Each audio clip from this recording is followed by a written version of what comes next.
예, 아마 이게 이 주제가 너무 오래돼 가지고 별로 이렇게 인기가 없나 보네요. 굉장히 많은 그 학자들과 외교관들이 이 전쟁에 대해서는 뭐 충분히 하도 많이 이야기를 해가지고 저는 사실 그 가장 많이 해드리는 게 이제 러시아와 우크라이나 역사 같은 거, 그리고 이제 지정학적으로 어떤 관계가 있다든 거, 러시아의 역사 같은 거를 좀 많이 알려드려야 될 것 같습니다. 우선 그 러시아를 보시면 면적이 굉장히 크죠. 1710만 제곱평방킬로미터, 인구 1억 4,500만 명, 뭐 GDP는 대강 우리나라와 비슷합니다. 그리고 우크라이나는 1991년 8월 달에 독립했고 면적이 이 정도 되고, 이게 면적이 프랑스보다 큽니다. 그리고 인구는 한 4천만 명 되죠. GDP가 1645억 달러. 이렇게 비교해보면 그 러시아가 우크라이나에 비해서 압도적으로 크죠. 그 러시아는 제일 동쪽에 뭐가 있죠? 제일 동쪽에 추코트 반도. 그리고 제일 서쪽에 레닌그라드. 여기에 이제 레닌그라드 있고, 이 밑에다가 사실은 칼리닝그라드라고 엔클레이브가 있습니다. 원래 독일의 퀘니스베르그, 동프로이센을 뺏어가지고 2차 대전 때, 그래서 이제 북쪽은 러시아가 차지하고 남쪽은 폴란드가 차지했죠. 폴란드가 사실 서쪽으로 이동했습니다. 그러는 바람에 이 지역이 이제 칼리닝그라드인데, 여기 제일 서쪽에 여기 있죠. 그래서 발토해의 해군 기지가 바로 칼리닝그라드에 있습니다. 러시아는 광대한 나라입니다. 1700km 넘는다는 소리는 이게 동쪽에서 서쪽까지가 거리가 보통 이제 시간상으로 대강 한 7시간 내지 8시간 차이 납니다. 여기는 뭐 저녁 먹는데 여기는 아침 먹고 이렇게 되는 거죠. 그만큼 광대한 나라입니다. 그리고 러시아는 굉장히 뭐랄까 이렇게 질긴 나라입니다. 러시아가 처음에 모스크바 공국을 세우고 난 다음에 몽골의 침공을 받았고 그걸 극복했고, 그 다음에 리토아니아, 폴란드 왕국의 침공을 받았고, 그래가지고 상당한 지배를 받았고, 그러면서 극복했고, 또 이제 그 스웨덴하고 국방전쟁에 또 이겼고, 그 다음에 또 오스만 터키하고 전쟁에 또 이겼고, 그래서 영토를 서쪽으로, 남쪽으로, 동쪽으로 계속해서 뻗어나갔죠. 그래서 17세기에는 지금의 동부 사이베리아, 그리고 그 다음에 이제 블라디보스토크까지 나중에 이르르죠. 1860년에. 그리고 우리가 잘 알지만 효종 때 나선 정벌을 그래가지고 청나라하고 싸워가지고 거의 그 송화강까지 남진을 했고, 그런 역사가 있습니다. 그만큼 러시아는 굉장히 큰 나라고, 심지어 19세기 말 20세기 초에는 러시아군이 우리 지금 영도, 그리고 일본의 서시마까지 나타납니다. 서시마를 한때 점령해가지고 거기다 인명령 세우고, 그 다음에 조병청을 만들었죠. 그러다가 영국이 개입해가지고 러시아가 서시마에서 나갈 정도로 그렇게 엄청나게 광대한 영토를 지배한 적이 있습니다. 지금은 거기에 비하면 상당히 축소된 상태죠. 그래, 그거는 이제 거기까지만 하고요, 제가 우선. 그러면 왜 그러면 이런 전쟁이 벌어졌느냐. 러시아가 우크라이나를 침략해가지고 이런 전쟁이 벌어졌나를 봐야 되는데, 이게 보통 세 가지로 이제 분석을 합니다, 사람들이. 첫째, 뭐 잘 알지만 시카고 학파의 미어샤이머 교수, 독일말로 메어사이머인데, 미어샤이머 교수가 이게 나토 때문에 그렇다. 러시아는 방어를 하려고 그랬는데 원래 독일 통일하면서 당시 소련과 미국이 합의를 했는데 나토를 1cm라도 동진하지 않겠다 그랬는데 그걸 다 어기고 계속 동진하니까 그 러시아는 위협을 느껴가지고 어쩔 수 없이 일종의 예방전쟁이다. 우크라이나를 공격해가지고 우리 방어선을 확보하기 위한 거다. 그런 주장이 하나 있고요. 그런데 그 이유 중에 하나가, 이 지도를 보시면 독일부터 시작해가지고 이 모스크바까지가 다 평원이에요. 그러니까 전쟁이 벌어지면 쭉 밀었다가 쭉 밀리고 이렇게 합니다. 그래가지고 그걸 보면 나폴레옹 전쟁 때 나폴레옹이 쭉쭉 밀어붙였죠. 그 다음에 또 그 히틀러가 또 쭉쭉 밀어붙였죠. 그리고 전쟁이 패하고 나면 막 밀려가지고 베를린까지 들어오고 파리까지 들어오고 이렇게 되는 거죠. 이만큼 유럽 북부는 다 평원인데 단지 우크라이나 서부에 카라파티아 산맥이 있습니다. 그 일종의 동슬라브족하고 서슬라브나 남슬라브족을 구분하는 그 지역이 카라파티아 산맥인데 그 카라파티아 산맥이 있고 또 지금의 전쟁터가 된 드니프르 강이 있습니다. 그래서 그런 경계 몇 개를 제외하고는 다 개활지입니다. 개활지라는 것은 쉽게 탱크가 움직이죠. 보병이 움직이고. 그러니까 전쟁이 오래 끌 수 있는 전쟁이 아닙니다. 안 되게 되는 거죠. 그래서 이런 이유로 해가지고 러시아가 침공의 위협을 느껴가지고 서진한 거다. 이런 주장이 있고요. 그 다음에 두 번째로 그 러시아 제국주의다. 러시아가 벨라루스 통합하고 우크라이나 통합하고 그리고 카자흐스탄 북부를 통합해서 대동슬라브 국가 그런 그레이트 러시아를 만들기 위해서 했다는 그런 주장이죠. 한 가지 조금 지나치긴 했는데 예. 그 유럽이 사실 군사적으로 개털인데도 유럽의 서진에 대해서 러시아가 공포를 느끼는 이유가 있나요? 러시아의 서진요? 아니 유럽의 나토의 서진. 네. 아, 나토의 동진. 네, 나토의 동진에 대해서 위협을 느끼는 이유가 있나요? 나토의 동진이라는 나토라는 건 기본적으로 미국이 주축돼 가지고 미국, 영국 이런 나라 주축돼 있잖아요. 물론 이제 뭐 동유럽국가라든가 아니면 독일이라든가 이런 나라는 무장이 잘 안 돼 있죠. 그런데 이제 그 나토의 주축 군대가 미군이잖아요. 그러니까 나토가 동진한다는 의미는 미군이 동진한다는 의미니까 그러니까 러시아는 위협을 느끼는 거죠. 네, 그런 뜻입니다. 그 다음에 이제 말씀드렸다시피 러시아의 제국주의. 러시아가 우리가 이렇게 쪼그라들 나라가 아니다. 다시 한번 옛날처럼 러시아 제국 아니면 소련처럼 이렇게 부흥해야 되겠다. 그래서 이제 그 침공했다는 주장이죠.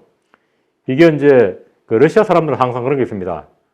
우리 유라시아 국가인 러시아는 세계 지배 국가고 그리고 이건 슬라브인의 사명이 있다. 그래서 제가 여러 명 써놨는데 그 미르스키, 트로츠페 초이 가장 유명한 사람이 구밀로프하고 두긴인데 이런 사람들이 이제 우리 러시아가 심지어 티베트까지 만주까지 점령해가지고 그레이트 러시아를 만들어야 된다. 그런 이제 민족주의 주장했습니다. 이 사람들의 주장이 큰 기여를 했다는 그런 말입니다. 그다음에 세 번째 이제 러시아 산업구조.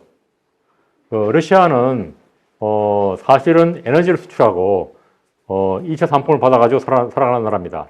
러시아가 이제 살아가는 전략, 그러니까 생존 전략이 세 가지가 있는데 첫째는 친서방, 두 번째는 독립, 세 번째는 이제 이렇게 그레이트 러시아를 만드는 건데 러시아는 사실은 자립이 가능한 경제를 갖고 있습니다. 농산물 풍부하죠. 해산물도 있죠. 거기다가 이제 공산품도 웬만큼 다 있죠. 그 다음에 이제 에너지도 있죠. 그 제일 취약한 게 제조업 그 계통인데 그러니까 이제 러시아가 주로 이제 그 에너지를 수출하고 수입해다가 먹고 사는 나라였는데 그런데 이제 이게 지금 현재 세계 산업 구조가 석유와 석탄 이런 데서 자꾸 전기로 나가고 있으니까 배터리 만들어가지고 다른 쪽으로 나가고 있으니까 그대로 있다가는 러시아가 주저앉는다. 그러니까 팽창으로 나가자. 이런 주장이 있다는 겁니다. 이게 세 번째인데 이건 상당히 약한 주장입니다. 그 다음에 이제 그럼 이 전쟁이 이렇게 해가지고 어떤 파급 효과가 있었느냐 그걸 한번 보겠습니다. 이게 이제 그 독일 통일로 말미암아 가지고 이제 사실 냉전이 끝났죠. 냉전이 끝나고 탈냉전이 됐는데 이게 이제 탈냉전도 끝났다는 겁니다. 이제 이걸 그 기하로 해가지고 그래서 보면 지금 현재 보면 러시아하고 북한이 가까워졌습니다. 그리고 미국은 사실은 상대적으로 좀 약해지고 있죠. 얼마 전에 이제 바이든이 그런 말을 했습니다. 왜 그렇게 우크라이나를 지원합니까? 그러니까 실제로는 이게 우리가 우크라이나를 지원하는 게 아니고 미국을 지원하고 있는 겁니다. 무기를 자꾸 만들어가지고 우크라이나를 지원하면 또 우리나라 공장이 잘 돌아가고 그래야 미국 경제가 살아납니다. 이런 말을 속마음을 털어놨습니다. 그러니까 하도 이제 자꾸 공화당이 너 왜 자꾸 우크라이나를 지원해? 그러니까 야, 너 바보야. 우리가 저기 재래식 무기를 우크라이나를 지원하고 그다음 우리 공장 돌려가지고 새 무기를 만들어 채우고 그래야 너희 주위에 공장이 살아날 거 아니냐. 이런 말을 했거든요. 속마음을 털어놨습니다. 미국이 손해보는 장사 안 합니다. 그런데 사실은 미국이 그전부터 이게 이제 잘 아시지만 전 세계 GDP에서 차지하는 비율이 줄어들어 왔습니다. 중국이 컸고 다른 나라가 크니까 자꾸 미국의 비중이 40% 지금 25% 이하로 줄어들었죠. 예, 그러면서 이제 여기 제가 써놨지만 이제 중국이라든가 인도라든가 그리고 뭐 터키 같은 나라들 이런 나라들이 자꾸 미국 말을 안 듣고 저항하고 반항하고 이렇게 되는 거죠. 그리고 이제 이 문제 가장 큰 게 잘 아시지만 식량 문제라든가 에너지 문제 때문에 그 서유럽 국가들의 독일 같은 경우에는 물가가 뭐 30% 이상 오르고 그렇게 세계적인 글로벌 인플레이션을 이야기했죠. 우리나라도 크게 영향받았고요. 이건 아마 쭉 읽어보시면 대강에 제가 말씀을 안 드려도 뭐 북러 밀착하고 이렇게 북러 간에 이제 무기하고 기술하고 거래하고 이런 이야기 많이 들어봤을 겁니다. 그리고 이게 이제 우리한테 가장 큰 의미가 있는 거는 전쟁이 일어나고 해가지고 우리가 좀 더 미국하고 일본에 밀착하고 그리고 북한은 러시아에 밀착하고 해가지고 남북 간에는 좀 더 긴장 관계가 초래됐다는 거. 그러니까 이게 왜 이렇게 나타났느냐. 북한이 재래식 무기를 주면서 기술을 받아요. 그래가지고 정찰 위성을 쏘아 올려요. 그럼 우리도 위협을 느껴가지고 정찰 위성을 쏘아 올리고 그리고 일부 한국에 있는 한국의 강경파들이 9.19 군사비를 폐기해야 되겠다. 이렇게 나가는 거죠. 그러면서 이 우크라이나 전쟁이 한반도에는 긴장, 텐션을 제거하는, 높이는 그런 역할을 하게 된 겁니다. 그리고 그 전에 2차 대전 이후에 한 번 또 이렇게 대규모로 전쟁을 해가지고 유럽에서 대규모로 전쟁해가지고 사람을 막 몇만 명, 몇십만 명 죽이는 이런 전쟁이 없었습니다. 물론 1956년도에 바르샤바 조약군의 헝가리 부다페스트 공격이라든가 아니면 1968년도에 다시 바르샤바 조약군의 체코 프라하 공격이 있었는데 그 외에 대규모로 군대가 들어가가지고 이렇게 막 사람 죽이고 이런 전쟁이 없었죠. 유럽에서. 이게 최초입니다. 그 다음에 러시아, 우크라이나를 그럼 한번 보겠습니다. 어떤 나라인가 도대체. 여기 좀 잘못됐는데, 러시아를입니다. 러시아를, 대러시아, 그레이트 러시아. 그리고, 우크라이나 리틀 러시아, 빅 러시아, 리틀 러시아. 이렇게 했죠. 러시아를, 대러시아, 우크라이나 소러시아, 벨라루스를 백 러시아 이렇게 했습니다. 그래서 이제, 슬라브족도 여러 종류가 있죠. 동슬라브족. 그러니까 러시아, 우크라이나, 벨라루스가 동슬라브족이고, 그 다음에 이제 서슬라브족은, 폴란드, 체코슬로바키아 이렇게 세 나라죠. 그 다음 남는 러시아는 나라가 되게 많습니다. 발칸 국가들하고 불가리아, 북마케도니아 이런 나라들이 있는데, 제가 경험상에 보면 남슬라브족이 키가 제일 큽니다. 주로 세르비아나 크로아티아에서 뭐 축구 선수, 배드민턴 선수 이런 사람들이 배드민턴이 아니고 테니스 선수 그런 운동 잘하는 사람들이 되게 많습니다. 체격이 되게 좋아요. 세르비아가 농구도 잘하죠. 그만큼 남슬라브족이 이상하게 키가 되게 크더라고요. 체격이 좋고. 그리고 이제 동슬라브 국가들의 기원이 키예프 루스 그랬는데 원래 이 사람이 원래 키예프 루스를 세운 사람이 바이킹이었습니다. 스웨덴 지역에 살던 바이킹이었는데 지금의 이제 스웨덴하고 덴마크 사이에 하나의 이제 섬 같은 데가 있었는데 거기에서 출발한 사람인데 이 사람의 일족이 동쪽으로 이동해 와요. 그래가지고 지금의 키예프 지역을 점령하고 슬라브 지역에 살던 지역을 점령하고 자기가 왕이 됩니다. 대공이 되죠. 대공이 되고 그러면서 이제 국가다운 국가를 만들어요. 그래가지고 키예프 루스가 일종의 이제 슬라브 민족 국가들의 기원이 됩니다. 그런데 이제 불행하게도 1240년에 바투, 몽골군이 쳐들어오죠. 그래가지고 키예프가 완전히 작살이 납니다. 몽골군 전술은 항상 그랬죠.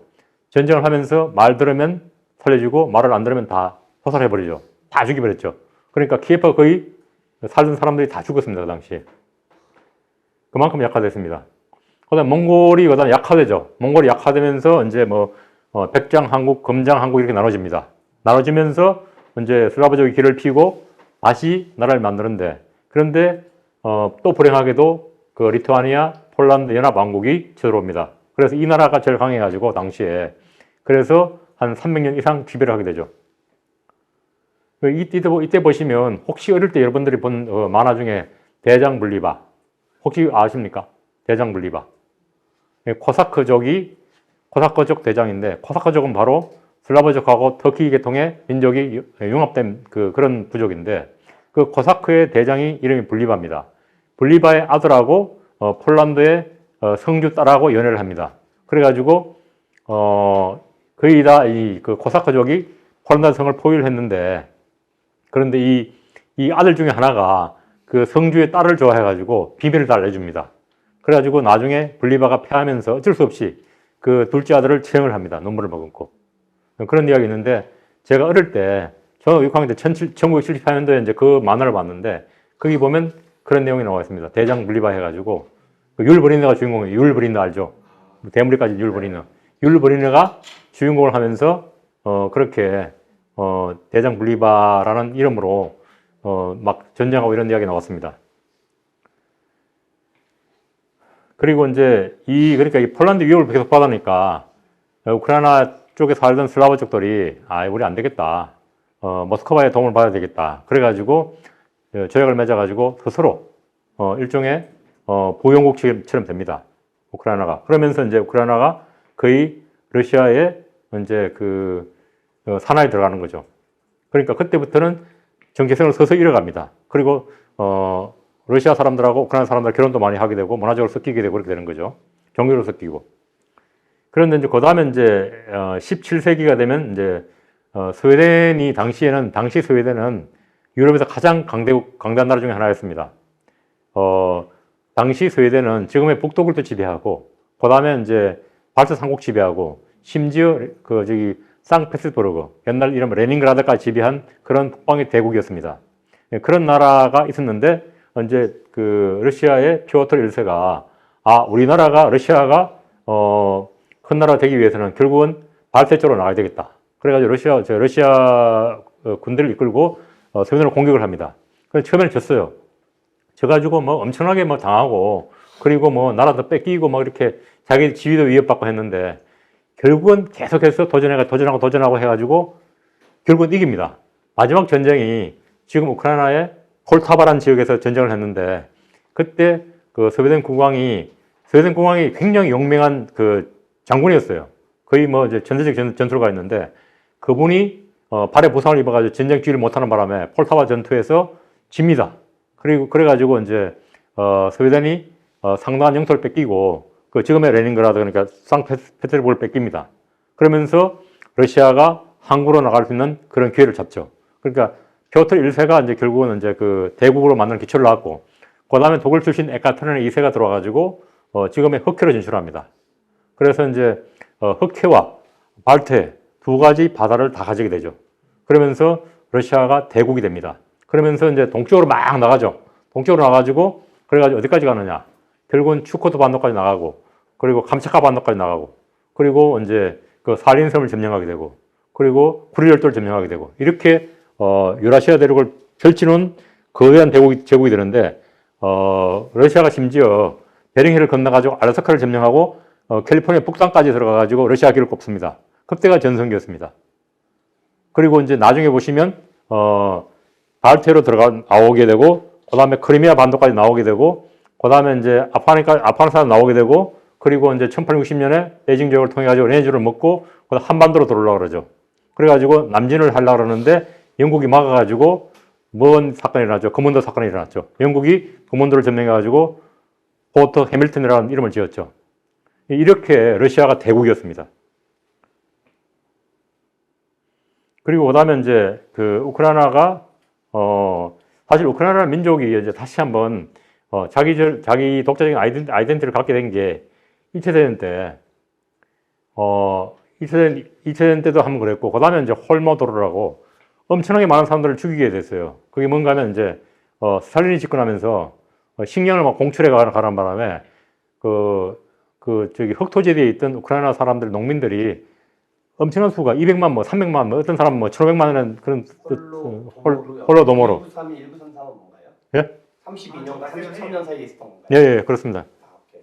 예, 그러니까 이때 이제 스탈린 지배 시절에 일부러 그랬다는 말도 있는데, 식량을 공출하는 바람에 우크라이나에 살던 사람들이 굉장히 많은 수가 죽었다는 거죠. 그래 굶어 죽었다는 겁니다. 이게 1933인데 이게 아마 뭐 처리가 잘못돼가지고 그렇게 된 것 같습니다.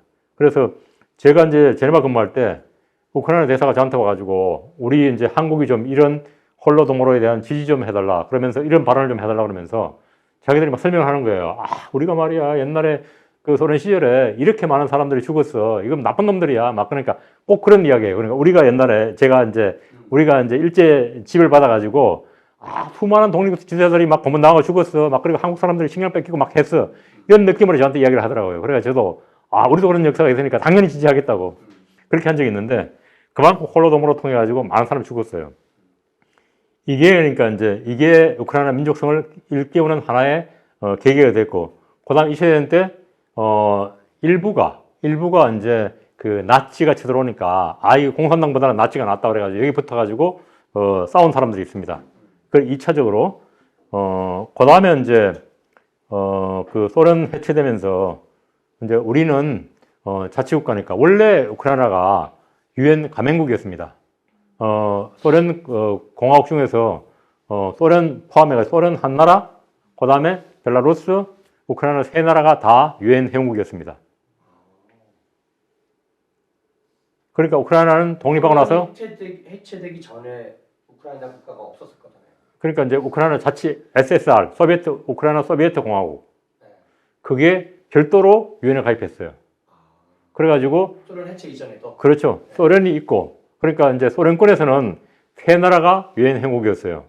소련, 그다음에 우크라이나, 벨라루스 이렇게 세 나라가 회원국이었습니다. 근데 이것도 하나 이제 그다음에 이게 그럼 크림 반도가 왜 이렇게 됐느냐?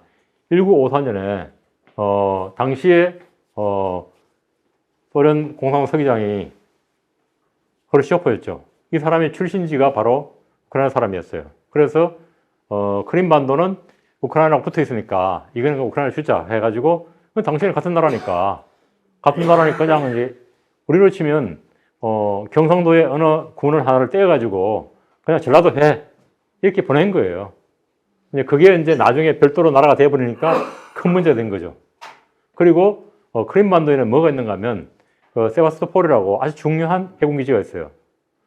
그리고 크림 반도는 사실은 슬라브족보다는 원래 옛날에 이 지역에는 따따르라고 슬라브하고 터키가 섞인 사람들 그런 사람들이 그러니까 이슬람을 믿는 사람들이 많이 살았습니다.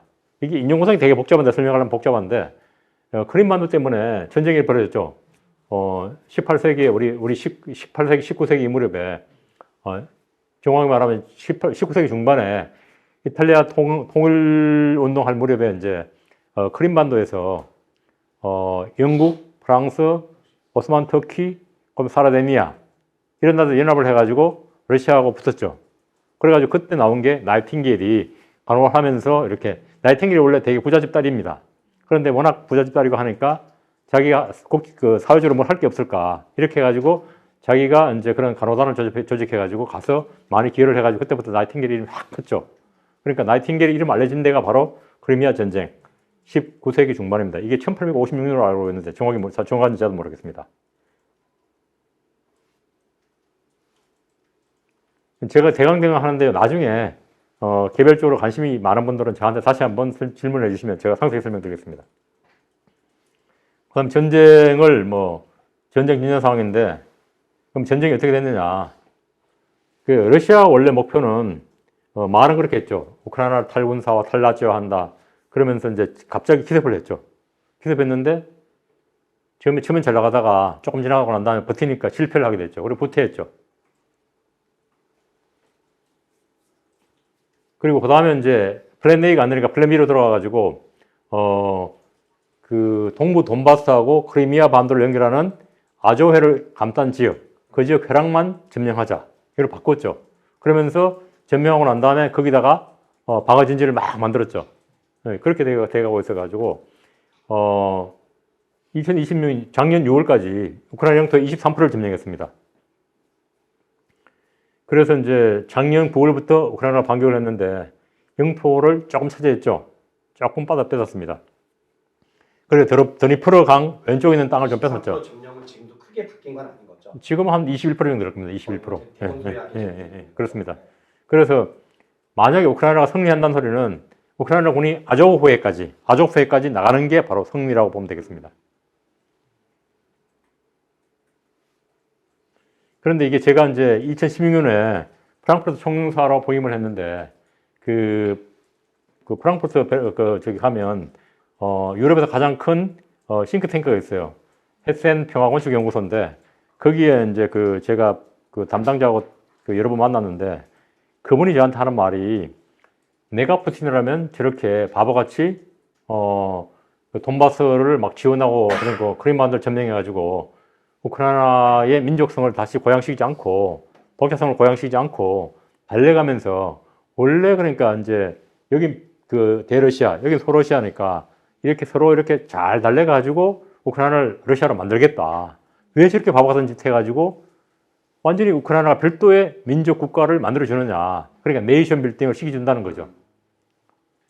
되게 어리석은 그 짓을 한다. 그런 말을 하더라고요. 예를 들면 저기 일본이 한국을 점령해가지고 300년을 통치를 했어요. 아니 500년을 통치해가지고 같은 말을 써요. 비슷한 말을 써요. 소수의 경상도, 전라도, 산간 지역에만 한국말을 써요. 그런데 다시 이제 뭔 일이 있어가지고 분리됐는데 갑자기 일본이 한국 치돌아버려. 그러면 어떻게 되겠습니까? 저항감이 생기는 거죠. 아, 원래 우린 다른 나라였어. 이렇게 되는 거죠. 그러니까 그런 바보 같은 짓 하지 말라는 겁니다. 충분히 경제적으로 사회 문화적으로 달래가지고 그 러시아의 일부를 만들 수가 있는데 왜 굳이 뭐 땅을 뺏고 군대를 보내가지고 자꾸 저항의식을 부추기는 겁니다.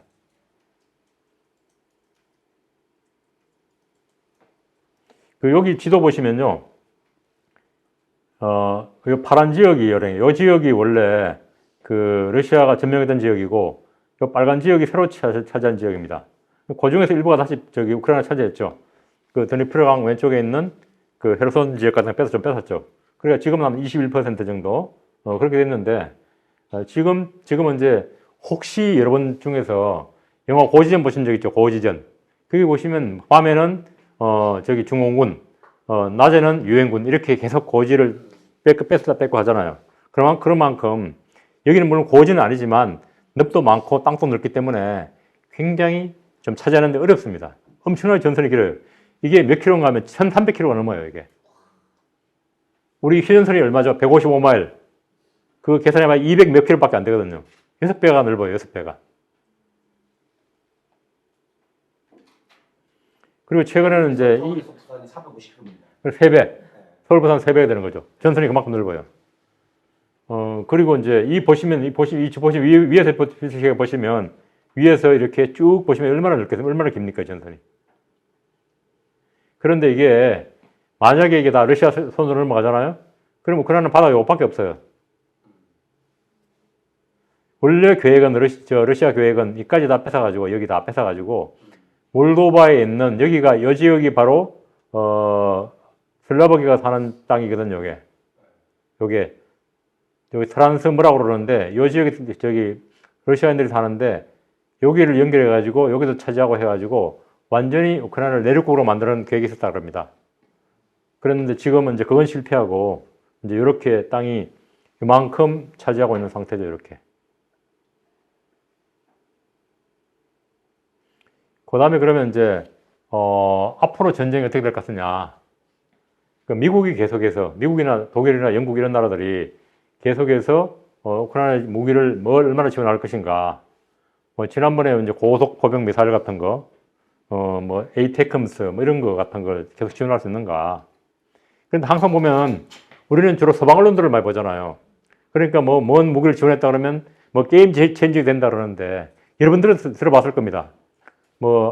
하이마스 처음에 이제 고속 포병을 그렇게 지원했을 때, 하이마스 지원했을 때, 금방 이제 우크라이나가 이긴다 이렇게 했는데 그거 아니잖아요. 그 다음에 또 에이테크ම්스 그것도 아니잖아요.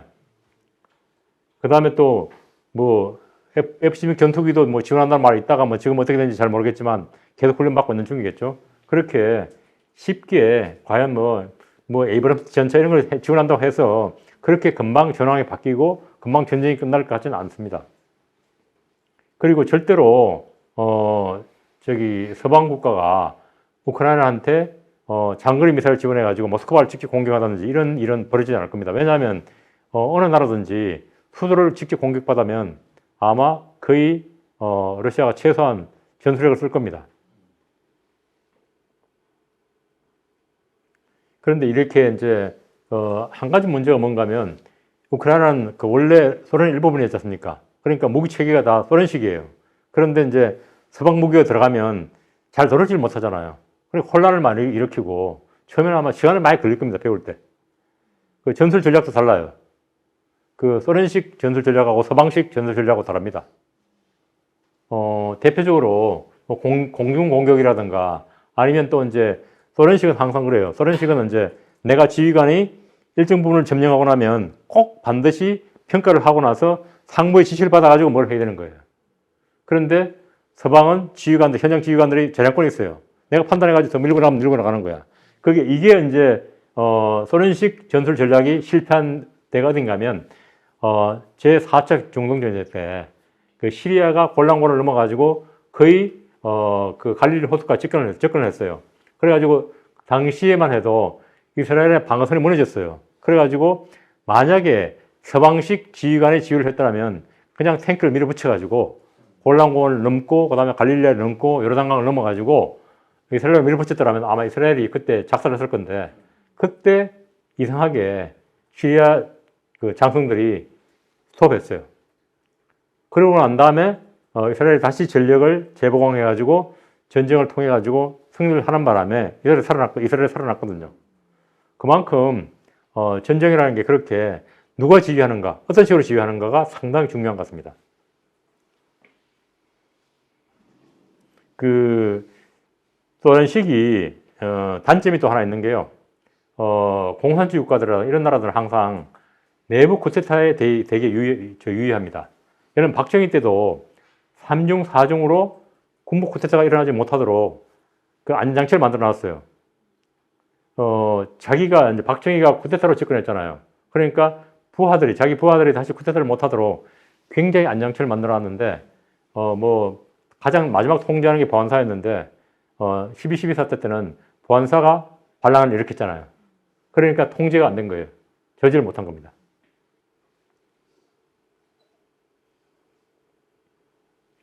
그런데 이게 이제 국내 정세가 더 중요하잖아요. 전쟁을 하게 되면 그 전쟁 지휘관을 국민들이 지지하느냐 마느냐.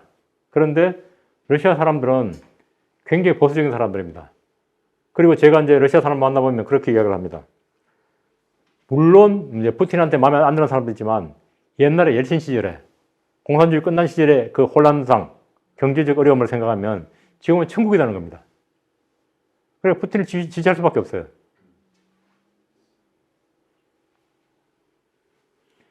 다시 한번 예를 들면 우리가 패해가지고 다시 한번 미국 사람들이 들어오고 공산주의가 망해가지고 옛날에 다시 여자들은 이제 여성용품도 없고 그리고 치약 하나 살려면 팔아야 되고 이런 시절에는 그런 시절을 보고 싶지 않다는 겁니다. 젊은 사람들 일부가 이제 그 푸틴에 반대하지만 국민들의 대부분은 푸틴이 그래도 다른 지도자보다 낫다, 유능하다 그렇게 보는 거죠. 그리고 이제 젤렌스키도 마찬가지로 그러면 과거에 되게 우크라이나가 혼란스러웠어요. 엄청 혼란스러웠어요. 계속 부정부패에다가 나라 계속 개판이고 이런데 그나마 전쟁하면서 체계를 잡아주고 하니까 그래도 젤렌스키가 낫다 이렇게 보는 거죠. 그러니까 두 지도자가 그런 대로 굉장히 국민들의 지지를 받고 있어가지고 이 사람들이 아마 전쟁으로 인해 가지고 대피하지 않는 한에는 아마 전쟁으로 물러날 가능성은 거의 없다고 봅니다.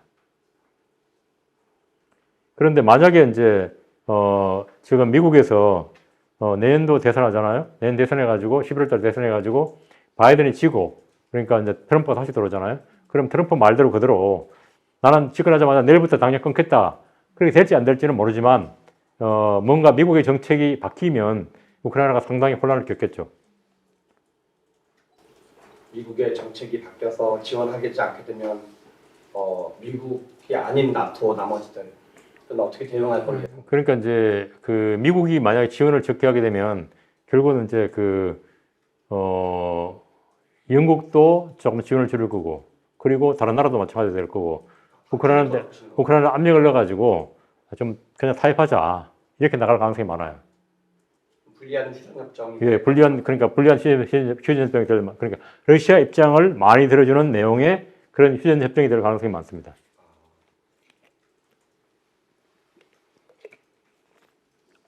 그러면 이제 우리가 또 우려하는 것 중에 하나가 러시아가 몰리게 되면 혹시 핵무기를 쓰지 않을까? 이걸 또 우려하잖아요. 그 핵무기 지금까지 딱 한 번밖에 안 썼죠. 히로시마 나가사키밖에 안 썼죠. 일본에. 그런데 이제 그 사실은 우리가 잘 모르는 건데 1960년대 소련이 중국한테 실제로 쓰려고 그랬었어요. 그러니까 베이징, 안산, 창춘 그리고 롬노로 이런 데다가 핵을 쓰려고 그랬는데 그때 미국이 저지를 해가지고 못 썼죠.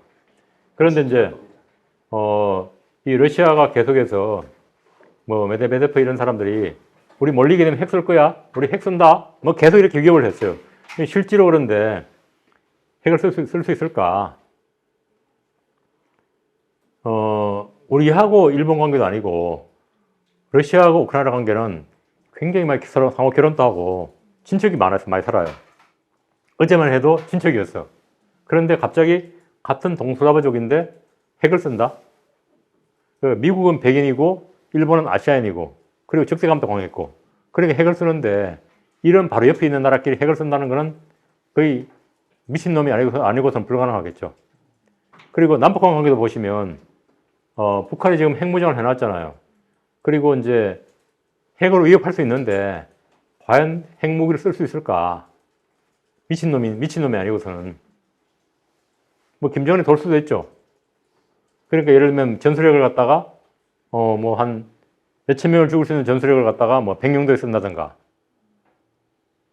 핵 오염이 덜한데 쓸 수 있는데 저는 그럼에도 불구하고 한 번도 핵을 사용한다는 것은 가능성이 크지 않다고 봅니다.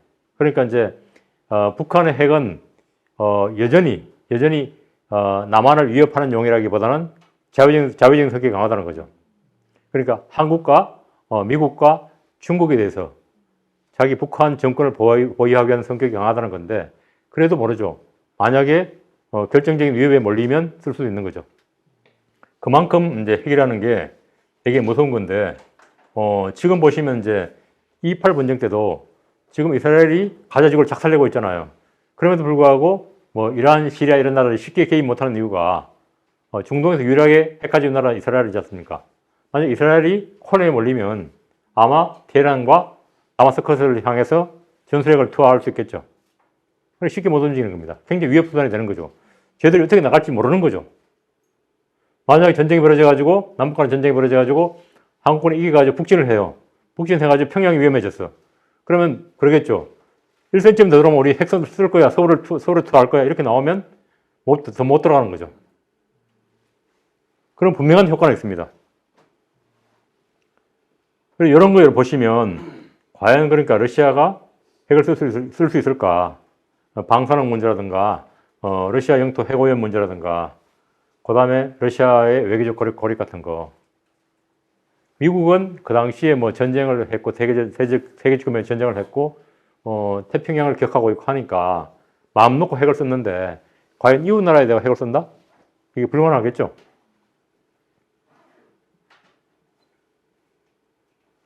그 다음에 이제 그 우크라이나의 EU, 나토 가입 문제가 있는데요. 제가 이제 독일 살 때 이제 그 독일 TV를 보면 우크라이나 키예프 시민이 가난하니까 독일로 거지를 하러 와요. 거지. 그 프랑크푸르트 역전에다가 돈통을 놓고 돈을 받아요. 그러니까 그 사람들이 보통 한 달 일정으로 아니면 일주일 일정으로 와요. 와가지고 돈통을 놓고 돈을 받아가가지고 일주일 내지 한 달 벌어가지고 키예프 가면 그 거지한 게 정상적인 직업 활동한 것보다 돈을 2배 내지 3배를 번답니다. 그러니까 독일에서 프랑크푸르트 역전에 가가지고 돈통 놓고 거지 노릇하는 게 키예프에서 하는 것보다 훨씬 돈을 많이 버니까 많은 그 우크라이나 사람들이 실제로 독일로 거지 노릇하러 와요.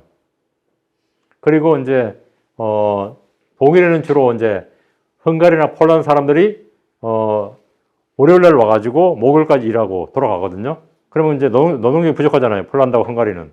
그래 그 자리를 갖다가 우크라이나 사람들이 메우는 겁니다. 그러니까 이렇게 이제 우크라이나 사람들이 옛날 소련 체제에 살다가 유럽에 들어간, EU에 들어간 폴란드, 헝가리, 슬로바키아 이런 나라 와보니까 야, 옛날에 이랬는데 얘들이 이렇게 잘 살아? 그러니까 이거 눈이 획 도는 거죠. 아, 우리도 EU 들어가야 되겠어. 내가 거지만 해도 내가 저기 프랑크푸르트 가서 거지했더니 우리 저기 여기서 일한 것보다 몇 배 벌어. 그럼 어떻게 해야 되겠어요? 예를 들면 내가 여기 서울서 열심히 했는데 한 달에 100만 원 벌었어. 그럼 내가 동경 가가지고 거지 노릇했더니 300만 원 벌었어. 그럼 많은 사람들이 차라리 내가 동경 가가지고 거지 노릇 하지 왜 여기서 일하느냐. 이렇게 되겠죠. 그러니까 이제 이유가 그만큼 그런 사람들한테 의미가 있는 겁니다. 그리고 이게 이제 유로 마이단 혁명이 뭐 러시아는 미국이 쑤셔가지고 이렇게 됐다고 하는데 실제로 이제 이미 EU에 그러니까 독일에 프랑스에 영국에 이런 달콤을 맛본 우크라이나 사람들이 아니 갑자기 우리 여기 가려고 그러는데 이런 야누코비치가 우리 못 들어가게 해 만들어? 그러니까 야마 팍 돌아가지고 결국은 그렇게 봉기를 했죠. 봉기를 해가지고 내쫓고 체제를 바꾸니까 이 분쟁이 많이 생기고 하는 거죠. 러시아는 싫어하게 되는 거죠. 그러면서 결국은 2014년에 러시아가 크리미아 반도부터 먼저 먹었죠.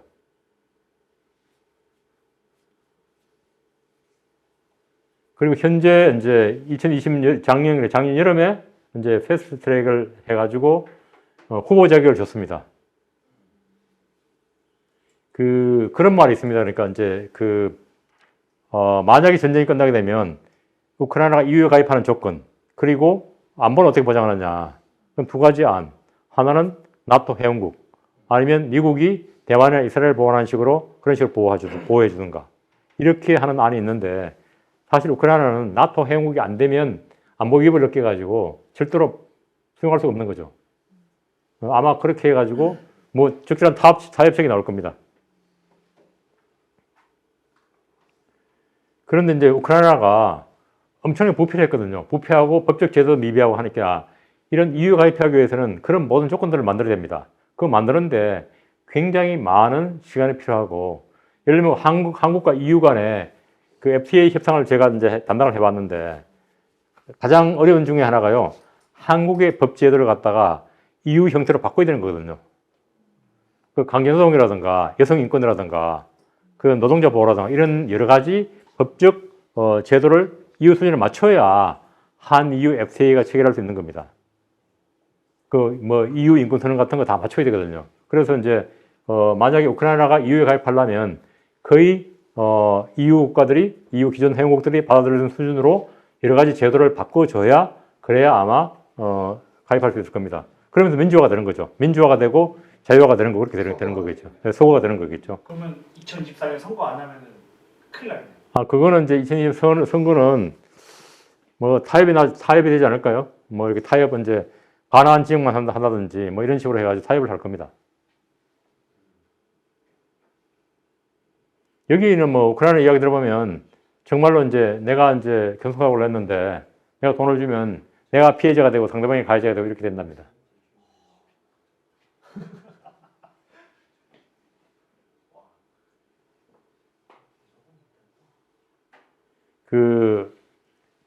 비엔나라든가 베를린이라든가 프랑크푸르트 가면 홍등가가 있잖아요. 홍등가에 거의 일하는 여자들의 90%가 우크라이나 여자들입니다. 왜냐하면 임금이 너무 싸가지고. 네, 갈 데가 없으니까 결국은 다 그쪽으로 가거든요.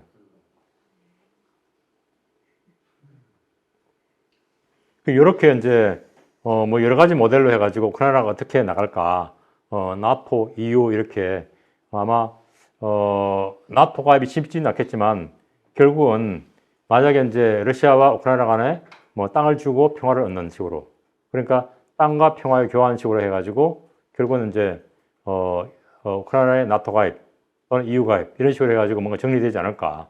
그게 안 되면 전쟁 끝나기가 쉽지 않을 겁니다. 전쟁 중 가입은 불가능하다는 건 무슨 말인가요? 요거는 이제 나토 나토 헌장에, 나토의 이제 그 법규에 전쟁 중인 나라는 회원국으로 받아들이지 않는다는 그런 규정이 있습니다.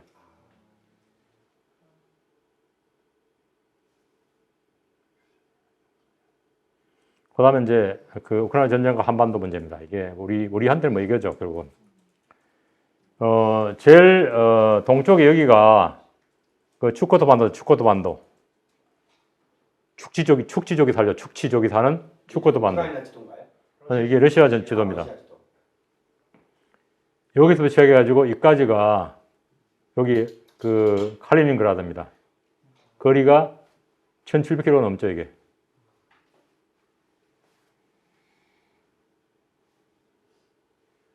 그리고 이제 김정은이 평양에서 출발해가지고 이렇게 쭉 올라가가지고 여기 이쯤 가가지고 아무로주에 가가지고 여기 우주기지가 있죠, 그죠? 우주기지. 보스토니치 우주기지.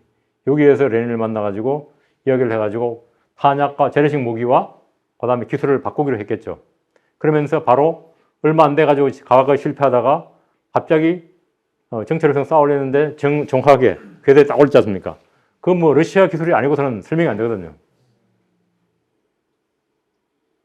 한 가지. 예.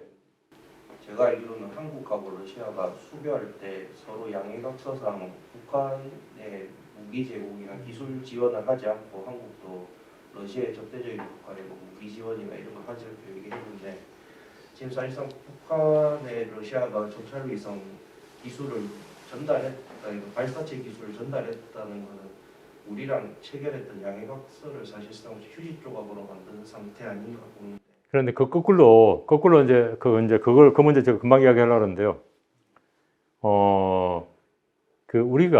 우리가 그 전에 간접적으로 우리 탄약을 갖다가 우크라이나 우회해서 줬죠. 그러니까 우리가 먼저 어긴 거죠, 사실은. 그러니까 우리가 말해봤자 너희들이 먼저 어겼어. 그러니까 우리가 이제 외교가 상당히 어려운 게요. 저는 사실은 우리한테 가장 중요한 나라 순서를 매기면 1번 미국, 2번 중국, 3번 일본, 4번 러시아, 그 다음에 이제 5번 동남아국가 어느 베트남, 6번 인도, 7번 뭐 독일, 영국 이런 나라로 봐요. 그런데 북한은 외국은 아니니까 법적으로. 북한은 만약에 이제 외국으로 보면 북한은 미국, 중국, 북한 이렇게 되겠죠. 그런데 이렇게 중요한 우리한테 중요한 나라인데 우리가 러시아가 우리한테 네 번째로 중요한 나라인데 외국인데 그런데 우리가 어떻게 우리 그러니까 저기 용산에서 이제 세계 외교판을 짜는데 이렇게 러시아의 중요성을 무시하고 갑자기 왜 우크라이나 우리하고 무슨 관계 있어요? 러시아의 우크라이나 침공은 나토의 동진 때문에 일어났다는 말도 있고 러시아의 야욕 때문에 일어났다는 말도 있는데 어쨌든 간에 이거는 유럽 전쟁이에요. 유럽 전쟁에 우리가 왜 그렇게 개입하느냐고요. 외교라는 거는 무리로 하는 거지 가상으로 하면 안 돼요. 내가 저기 팔레스타인 사람들이 불쌍하다고 해가지고 군대를 파견해 도와준다? 그건 바보잖아요, 바보. 내가 미얀마 내전 벌어져가지고 미얀마 사람들이 박해받고 죽으니까 우리 군대를 파견해 미얀마를 도와준다? 이건 바보잖아요. 우크라이나 사람들이 죽든 말든 우리가 관계없는 거예요. 우리는 우크라이나 전쟁이 벌어졌을 때 난민을 받아들여가지고 우리나라 부족한 인구를 채우겠다. 이런 생각을 하면 몰라요. 그런데 우리가 뭐 때문에 왜 그렇게 탄약을 지원하고 해요? 우리가 왜 여기 나중에 보시면 23억 불인지 지원한다고 합니다. 그거 우리가 왜 지원합니까? 뭐 때문에? 나중에 전쟁 끝나고 난 다음에 인프라? 그거 우리한테 돌아옵니까? 바로 옆에 독일이 있고 미국이 있고 영국이 있고 프랑스가 있는데 우리한테 어떻게 돌아와요? 그게 얼마나 돌아오겠어요? 그리고 지금 대통령 제렌스키가 한국을 아무리 좋아한다 그러던들 제렌스키 끝나요? 얼마 있으면. 그 한 사람을 믿고 할 수는 없는 일이잖아요. 우리가 왜 과다 투사를 하는 겁니까? 제가 이해할 수 없는 게 그러니까 외교부 출신 다른 전직 대사로 논쟁을 많이 했는데 그분들은 막 무기도 지원하고 인도 지원도 많이 해주자고 막 하는 그 주장들을 많이 해요. 이 자료도 제가 잘 아는 우리 전직 주 우크라이나 대사님 자료를 많이 받았어요, 제가 별도로 조사서 했지만 그분 자료를 많이 받았었는데 그분도 그렇게 주장을 해요. 우크라이나를 근무했으니까 애정이 있겠죠. 그래가지고 우리가 무기도 주고 돈도 주고 뭐도 지원하자 그러는데 우리한테 우크라이나가 무슨 힘입니까? 불쌍하죠, 불쌍하기는. 그런데 우리는 당장 분단돼 있고 북한이 중요하고 러시아가 중요하잖아요. 왜 우리가 솔선해가지고 북러 간에 탄약과 기술 거래를 하게 만들어가지고 우리를 서로 미국에 받들입니까? 그건 바보잖아요. 제가 만약 대통령이 알면 그렇게 건의한 당장 그 외계 책사부터 자르겠어요. 너 바보 아냐? 나한테 왜 이런 길로 몰아넣느냐? 너무 엉터리 같은 판단을 한다.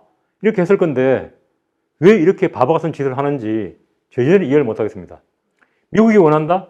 미국한테는 적당하게 핑계를 대든가, 우리는 이런 여러 가지 위협 때문에 못 합니다. 이렇게 설명을 해야죠. 그리고 거부를 해야죠.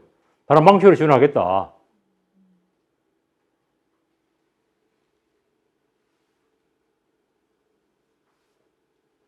러시아가 오죽해서 급하면, 러시아가 오죽 급하면 북한한테 탄약을 받겠습니까? 그 재래식 무기를 받겠습니까? 무지하게 급하다는 소리죠. 그래가지고 나선항을 통해가지고 컨테이너가 1,000개라니 2,000개라니 그렇게 많이 갔다 그러죠.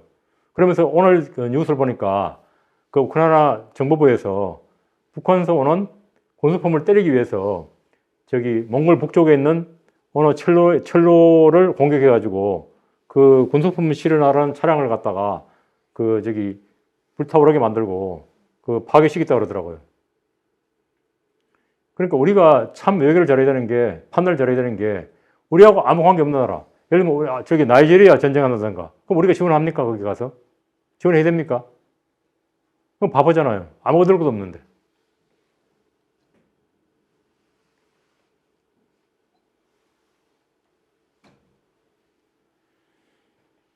그런데 이제 북한으로서는 한미일에 맞서기 위해서 중국과 러시아를 끌어들이는 게 맞겠죠. 러시아는 끌어들였어요. 중국은 러시아하고 좀 다른 게, 중국은 글로벌한 국가입니다. 벌써 1대1로 하죠. 그리고 1도선선, 2도선선, 3도선선 해가지고 태평양에 대한 관심을 갖고 있는 나라입니다. 러시아는 일종의 글로벌 파워에서 리저널 파워로 바뀌고 있어요. 그런데 중국은 거꾸로 리저널 파워에서 글로벌 파워로 바뀌고 있습니다. 그러니까 러시아가 보는 눈하고 중국이 보는 눈이 달라요. 그러니까 중국은 쉽게 쪼무라기 북한이나 러시아 같은 그런 쪽하고 같이 손잡아가지고 뭘 할 생각이 별로 없어요.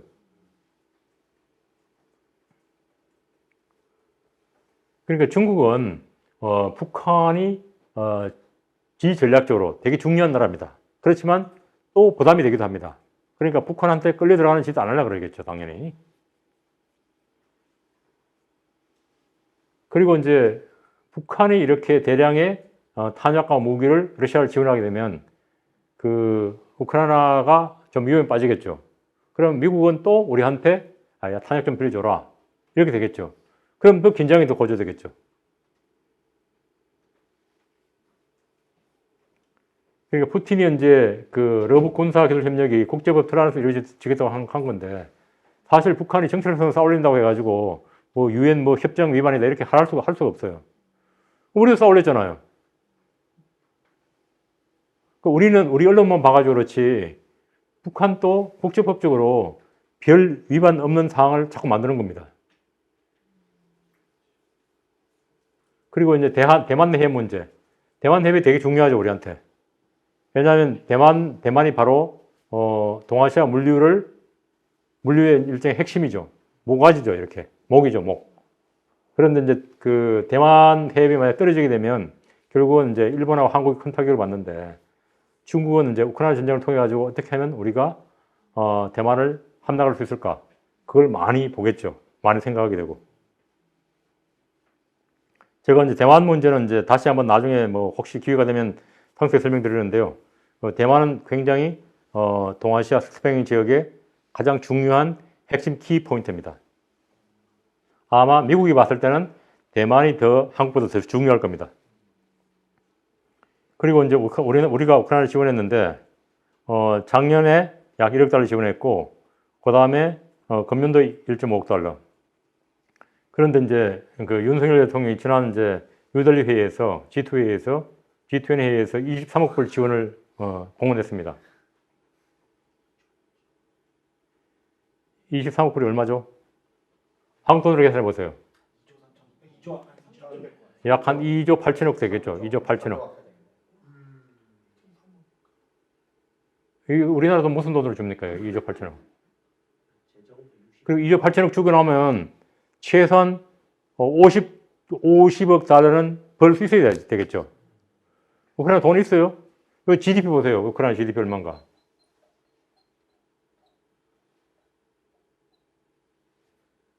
GDP. 1,600억 당, 1,600억 당. 이거밖에 안 돼요. 요거.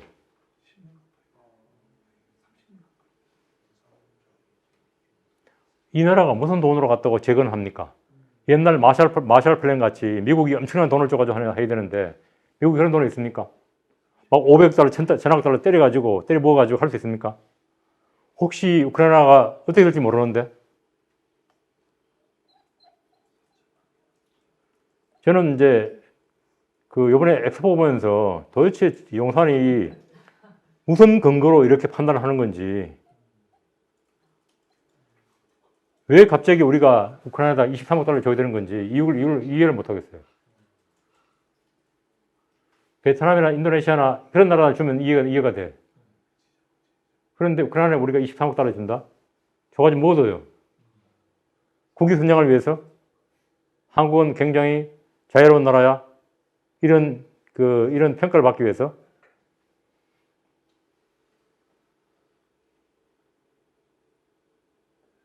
아니면 뭐 혹시라도 우리가 이제 그야말로 전쟁 끝나고 난 다음에 뭐 세계 은행이라든가 그런 여러 가지 이제 국제 금융 기구의 지원을 받아가지고 그 나라가 재건 사업을 하면 그때 철도 재건 사업, 특정 분야 다 재건 사업을 다 맡는다 우리가. 그래가지고 100억 달러 번다, 200억 달러 번다. 그럼 오케이. 과연 그렇게 될 것인가? 우리가 그렇게 우크라이나에서 바람권이 세질 것인가? 저는 너무 지금 현재 외교팀의 판단력을 못 믿겠어요. 엑스포도 129대 29, 119대 29로 껴 있잖아요. 그런 사람들은 어떻게 믿습니까? 이렇게 거대한 전쟁하는 그런 국가에서 나중에 재건 계획이 이렇게 될 거다. 그러니까 우리가 50억 달러, 100억 달러 번다고 어떻게 믿겠습니까? 그걸. 국민들이 믿어야 될 거 아니에요. 그만큼 준비 주려면. 자기 주머니에 있는 호주머니에 있는 쌈짓돈입니까? 아니잖아요, 그거. 아니, 자기 돈 2,300만 원 주려면 주겠어요? 아니, 혹시 제일 앞에 앉아있는 분, 경기도청 직원분요. 저기 우크라이나에다가 한 달 월급 300만 원 줄 수 있겠어요? 생각을 안 해봐서 잘 모르겠어요. 쉽게 하면 안 될 것 같아요. 근데 그 다음에 이제 전쟁 전망을 이렇게 하더라고요. 전쟁 전망을 계속해서 이제 계속 쌈박질하는 거예요. 계속해서 뺏겼다 뺐다가 뺏겼다 뺏겼다 이렇게 하는 이제 그런 소리 하나 있고, 그 다음에 이제 코리안 모델. 한국 전쟁이 1950 6월달에 일어났죠. 그래가지고 이제 전쟁이 내려갔다 올라갔다 하다가 1950 14 후퇴했다가 그 다음에 쭉 밀렸다가 다시 올라가가지고 휴전선에서 계속 좀 싸웠죠.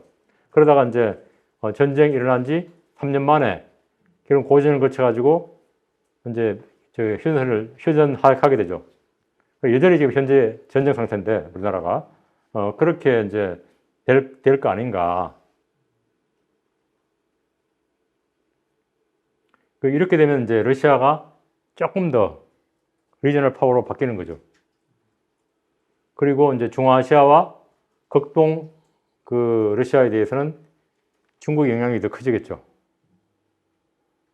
지금 또 이미 중앙아시아는 거의 중국산 상품들이 시장을 휩쓸고 있는데 앞으로 가면 더 그렇게 되고, 극동 러시아는 인구가 안 그래도 줄어드는데 중국은 인구가 많고 자꾸 더 중국 영향권으로 빨리 들어가겠죠. 그러면 결국 못 지키고 중국이 동부 사이베리아를 지배할 수도 있는 거죠. 그런데 이게 항상 보면 전쟁 처리는 어떻게 하느냐.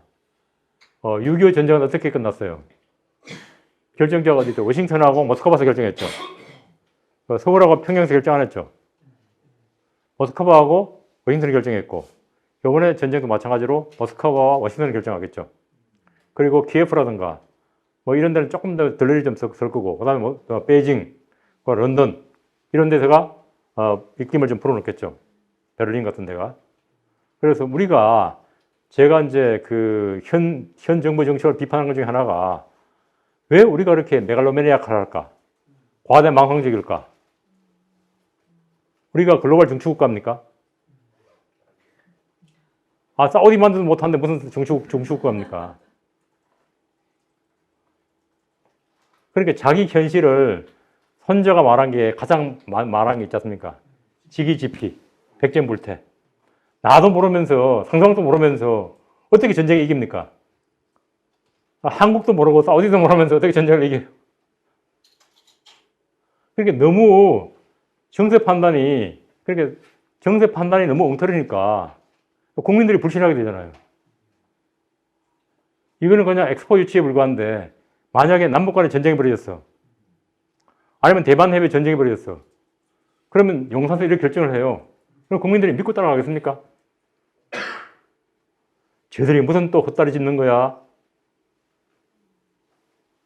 그런 이제 그 무신분립이라고 하지 않습니까? 무신분립. 정부와 국민이 서로 못 믿어요. 그럼 나라가 지탱이 되겠습니까? 그러니까 앞으로 가면 여당이 집권하든 야당이 집권하든 정말로 국민들한테 믿음을 줘야 돼요. 아, 저 사람들이 제대로 하고 있구나. 정말 판단이 정확하구나.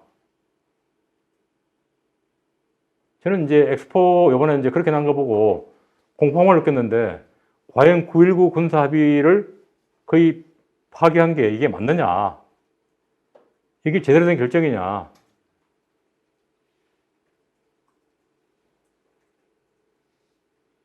제가 이제 무려 40년 전에 823, 824, 825 GP의 GP 부대원이었습니다. 제가 민정부대 병정이었는데 그걸 보면서 자, 저 사람들 판단이 맞는 거야? 9.19 군사합의가 기본적으로 북한한테 좋은 점도 있어요. 그런데 가장 중심되는 거는 북한군하고 남한군 사이를 간격을 벌려놔가지고 육지뿐만 아니고 해상 그리고 하늘에서도 공상에서도 좀 이렇게 띄어놔가지고 전쟁, 분쟁 가능성을 줄여놓은 거예요. 그걸 갖다가 없애버렸어. 그러니까 내하고 이분하고 한 5m 떨어져 칼싸움 했는데 이제 가까이서 같이 칼싸움 이렇게 하라는 거야, 이제. 그럼 찔릴 가능성이 많잖아요. 위협을 느낄 가능성이 많고. 그럼 충돌 가능성이 많아지지 않습니까? 충돌 가능성이 많아지지 않습니까? 충돌 가능성이. 그러니까 이런 거를 해야 되는가. 왜 한 거예요? 그러니까 이제 보수적 시각으로 봤을 때는 우리가 양보를 너무 많이 했다. 그리고 실제로 북한의 위협을 다 감시를 못한다. 이렇게 보는 측면도 있어요. 맞아요. 그 말도. 그런데 우선 협정이라는 게 플러스가 있으면 마이너스가 있는 거죠. 그런데 플러스가 더 크면 하는 거고 마이너스가 더 크면 못하는 거죠. 그런데 그걸 가지고 제가 이제 문제는 이런 것 같아요. 9.19를 했으면 지난 정부도 그거를 갖다가 정확하게 국민들 설명을 해야 돼요. 북한하고 협정을 체결하자 설명을 해야 되고 국민들 동의를 받아가야 해야 되는 거고 그 다음에 이걸 파기하려면 파기하는 사람들도 국민들 설명을 해가지고 이렇기 때문에 파기합니다. 효력 종료하는 시기입니다. 설명을 해야 돼요. 설명을.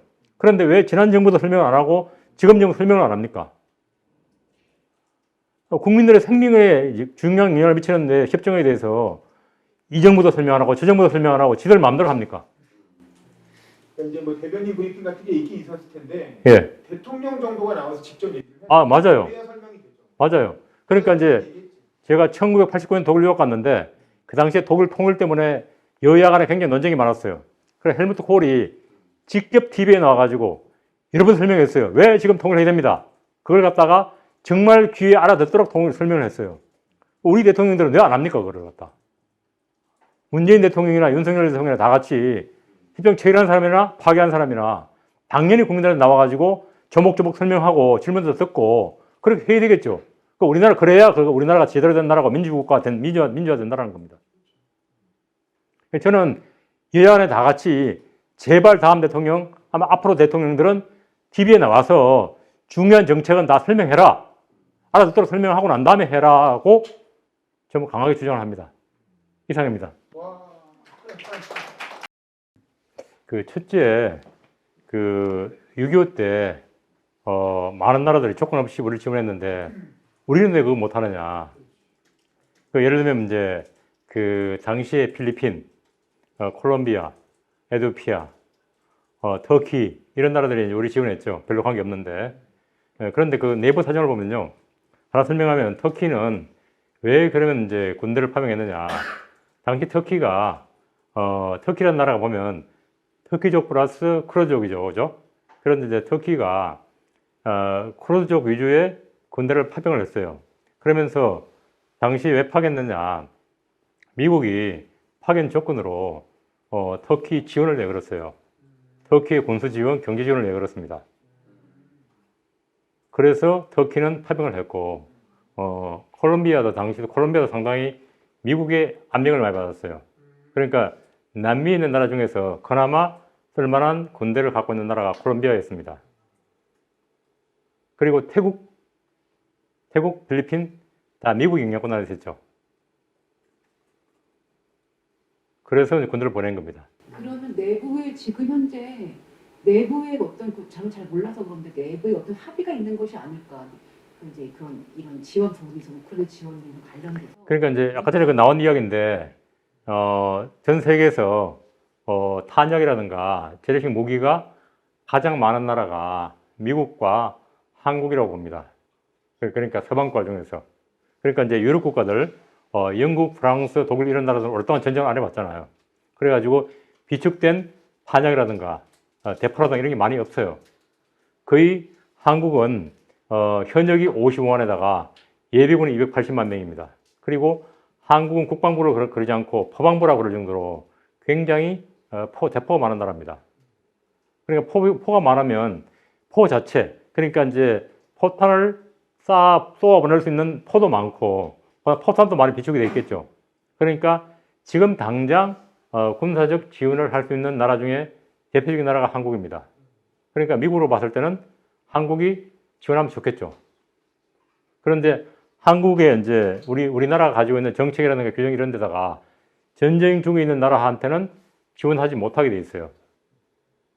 그러니까 당연히 그걸 이제 우리가 직접 지원 못하고 우리가 미국에 주고 미국 무기를 다시 주고 이런 식으로 했죠. 그런데 제가 이제 저는 좀 소극적인 게, 그러니까 우크라이나 지원은 소극적인 게 우리하고 우크라이나가 도대체 무슨 관계가 있느냐. 저는 그렇게 봅니다. 그러니까 우크라이나가 만약에 전쟁 벌어져가지고 사람이 많이 빠져나갔잖아요. 독일로 빠져나가고 영국 가고 프랑스 갔잖아요. 그 인구에 한 200만 명이 빠져나가면 10분의 1만이라도 한국으로 데려와가지고 그 사람들을 갖다 우리 인구로 포함시키면 지금 초저출산율 상당히 메꿀 수 있잖아요. 그런 식으로 생각 안 하고 왜 지원하는 거 당장 그러니까 우리가 별로 이득도 없는 거 무기 지원하고 23억 불 지원하고 미국은요 왜 그러면 그렇게 많이 지원할 수 있느냐. 미국 달러는 글로벌 통화예요. 그러니까 내가 A라는 회사, B라는 회사에 너 탄약 생산해 뭐 생산을 해가지고 지원하잖아요. 그러면 새 무기를 생산해야 되잖아요. 그럼 내가 재정을 투입을 해. 그럼 그 돈이 내 돈이 아니고 글로벌 커런시가 들어가는 거예요.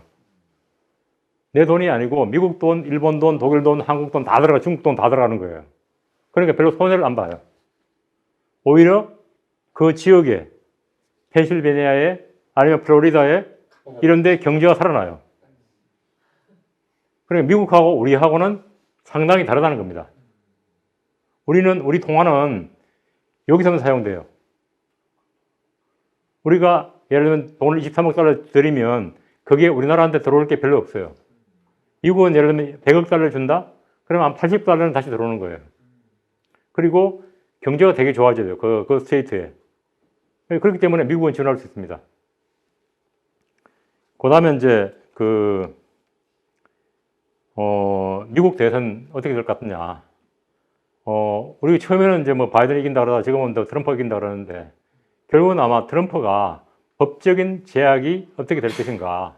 그게 이제 법적인 제약이 영향을 많이 미칠 것인가 적게 미칠 것인가에 따라 가지고 아마 판세가 결정될 겁니다. 그러니까 만약에 법적인 제약이 역할을 못한다 그러면 아마 트럼프가 이길 가능성이 높죠. 그리고 이제 트럼프가 되면 법적인 제약은 그때까지 30이 다 나오기는 어려울 거 아니에요. 그렇죠. 그런데 이제 그게 법적인 제약이 되고 막 사람 불려다니고 하면 국민들이 보기에 트럼프는 그래도 안 되겠다 이렇게 생각할 수 있다는 거죠. 이재명이랑 비슷한 거죠. 지금 아주 끌려다니다 보면. 예. 그러니까 이제 이렇게 되고 저렇게 될 수 있다는 거고. 그 다음에 이제 트럼프가 승리하면 트럼프가 그렇게 말을 해왔잖아요. 내가 당선이 되면 바로 이제 제약 우크라이나 지원 끊겠다. 그 말을 해왔기 때문에 아무리 자기가 나중에 되고 난 다음에 뒤집고 싶어도 일정 부분을 갖다가 캐리아웃 하지 않을 수 없을 겁니다. 그래서 자연히 지원이 뒤로 들겠죠. 그러면 그 우크라이나로서는 지금 아까 전에 말씀드린 대로 말씀하신 대로 굉장히 국내 민심도 바뀌고 있고 그리고 서구의 지원도 바뀔 가능성이 많고 줄어들 가능성이 많고 거기다가 인구 그 구성상 군사력으로 투입할 수 있는 그런 사람들이 줄어들어요. 그럼 지금 어떻게 할 것인가 판단해야 되는 거죠. 지금 당장 휴전을 하고 시간을 벌 것인가 아니면 끝까지 밀어붙일 것인가 이렇게 생각이 되는데 제가 이제 그 역사를 꺼낸 이유가 러시아가 몽골의 침공을 받고 그 다음에 리투아니아, 폴란드 연합 왕국의 지배를 받았고 그리고 그 다음에 이제 폭방 전쟁, 그 다음에 나폴레옹 전쟁, 히틀러 전쟁 때 버텨가지고 이겨냈단 말이에요. 그러니까 러시아 사람들은 우리하고 달라가지고 우리는 만약에 현 정권에서 남북 간에 전쟁해가지고 10만 명이 죽었다 그러면 그 정권이 버텨내겠습니까? 아니 우리가 일본하고 전쟁해가지고 50만 명이 죽었어요. 그럼 그 정권을 못 버텨내겠죠. 그런데 러시아는 지금 몇십만 명이 죽고 막 수십만 명이 지금 징집돼 가서도 버텨낸단 말이에요. 그리고 러시아 사람들이 생각하는 그 국가하고 전쟁하고 사람 죽는 거하고 우리가 생각하는 게 다르거든요. 그러니까 제가 보기에는 러시아가 이런 잠재력이 그리고 버텨낼 수 있는 인내력이 훨씬 더 강하다는 겁니다. 생각보다. 그러니까 이제 앞으로 전쟁이 우크라이나 유리하게 끝날 수는 되게 어렵다고 봅니다. 그리고 아까 전에 그 말씀드렸잖아요. 그러니까 우리도 초기에 왕창 우크라이나를 지원해가지고 전쟁 아예 그냥 전쟁 추세를 바꿀 수 있지 않았느냐. 그런데 그때도 마찬가지로 제가 앞에 말씀드렸다시피 그렇게 많은 무기와 돈을 주려고 그러면 정부에서 설명을 해야죠. 국민들한테. 설명을 해 동의를 받아야죠. 동의를 안 받고 하는 거는 우리나라 헌법이 되게 잘못된 게 미국 같은 경우에 독일 같은 경우에는 일정 액수의 지원이라든가 아니면 군사력 투입 이런 거 생명을 거는 거잖아요. 그런 거는 의회 승인을 받아야 되는 거죠. 왜 대통령이 지가 마음대로 합니까? 왜 남 아들을 갖다가 남 자식을 갖다가 지 죽게 내버려 둡니까? 그건 말이 안 되잖아요. 그건 당연히 국민의 대표인 국회가 좋아요. 군대 보내세요. 이렇게 해야 했을 경우에 그리고 23억 달러 주는데 그게 그냥 푼돈입니까? 만원 돈이잖아요. 최소한 동의를 안 받더라도 설명을 하고 충분히 이제 국민들 동의를 받아야 되는 거죠. 그리고 이제 이게 저는 그렇게 생각합니다. 처음에 이제 이 정권 들어가지고 김성한, 김태호 이 두 사람이 외교판을 짰어요. 그런데 이제 지난 정권의 정책이라든가 이런 걸 갖다가 굉장히 부정을 많이 했죠. 그러니까 저 사람들 잘못했어. 우린 반대로 가야 돼. 그렇게 하면서 뭐 여기 나온 게 뭐 가치 외교라든가 글로벌 뭐 피벗 컨트리라든가 이런 걸 많이 주장했어요. 그러니까 그렇게 하면서 또 G7 되겠다 이렇게 했겠죠. 그러니까 우리가 뭐 과시하는 정책, 뭐 나토 정상회의도 가고 뭐도 가고 어디도 가고 많이 했지 않습니까? 그러면서 거기 나온 게 G20에 가가지고 23억 달러 주겠다 이렇게 공언한 거고. 그러니까 우리가 가진 능력 이상으로 주고 나면 우리가 굶어야 되잖아요. 옛날에 이제 중국 수나라 당나라 역사를 보면 그렇게 나옵니다. 수나라 양제가 지배할 때는 서역에서 사신이 왔는데 심지어 수나라 정부에서 겨울인데 나무에다가 비단을 걸어놔가지고 자랑했대요. 아, 우리나라 이렇게 부자여가지고 나무도 비단 내핍니다. 그런데 당나라 시절에 와보니까 실제로 그렇게 안 하더래요. 왜 당나라를 가난해졌습니까? 그러니까 실제로 그런데 이 백성들의 삶을 보면 수나라 때보다는 당나라 때가 훨씬 좋아졌다는 겁니다. 그런 허장성세, 그 바보 같은 짓 하지 말자는 겁니다. 우리 내실을 기해야지. 우리가 지금 남북 대치 상태고 옆에 중국이라는 거대한 나라가 있고 일본도 있고 한데 우리가 왜 엉뚱한 데 신경을 씁니까? 우리가 필리핀입니까? 콜롬비아입니까? 아니면 저기 터키입니까? 우리나라는 그런 나라가 아니라는 거예요. 그렇게 여유가 없다는 겁니다. 여유가 없는 나라가 뭐 G7 된다고 허풍 썰고 옛날에 IMF 왜 왔습니까? 김영삼 대통령 때 선진국 된다고 국민소득 $10,000 고소하기 위해서 그 평가 절하 안 했잖아요. 그러다 보니까 외환위기 왔지 않습니까? 그런 일을 왜 합니까? 또 왜 또 되풀이 합니까? 그러니까 저는 사실은 굉장히 좀 국가 안보라든가 그것 생각 많이 하는 사람입니다. 그런데 국가 안보를 위해서 그 불필요한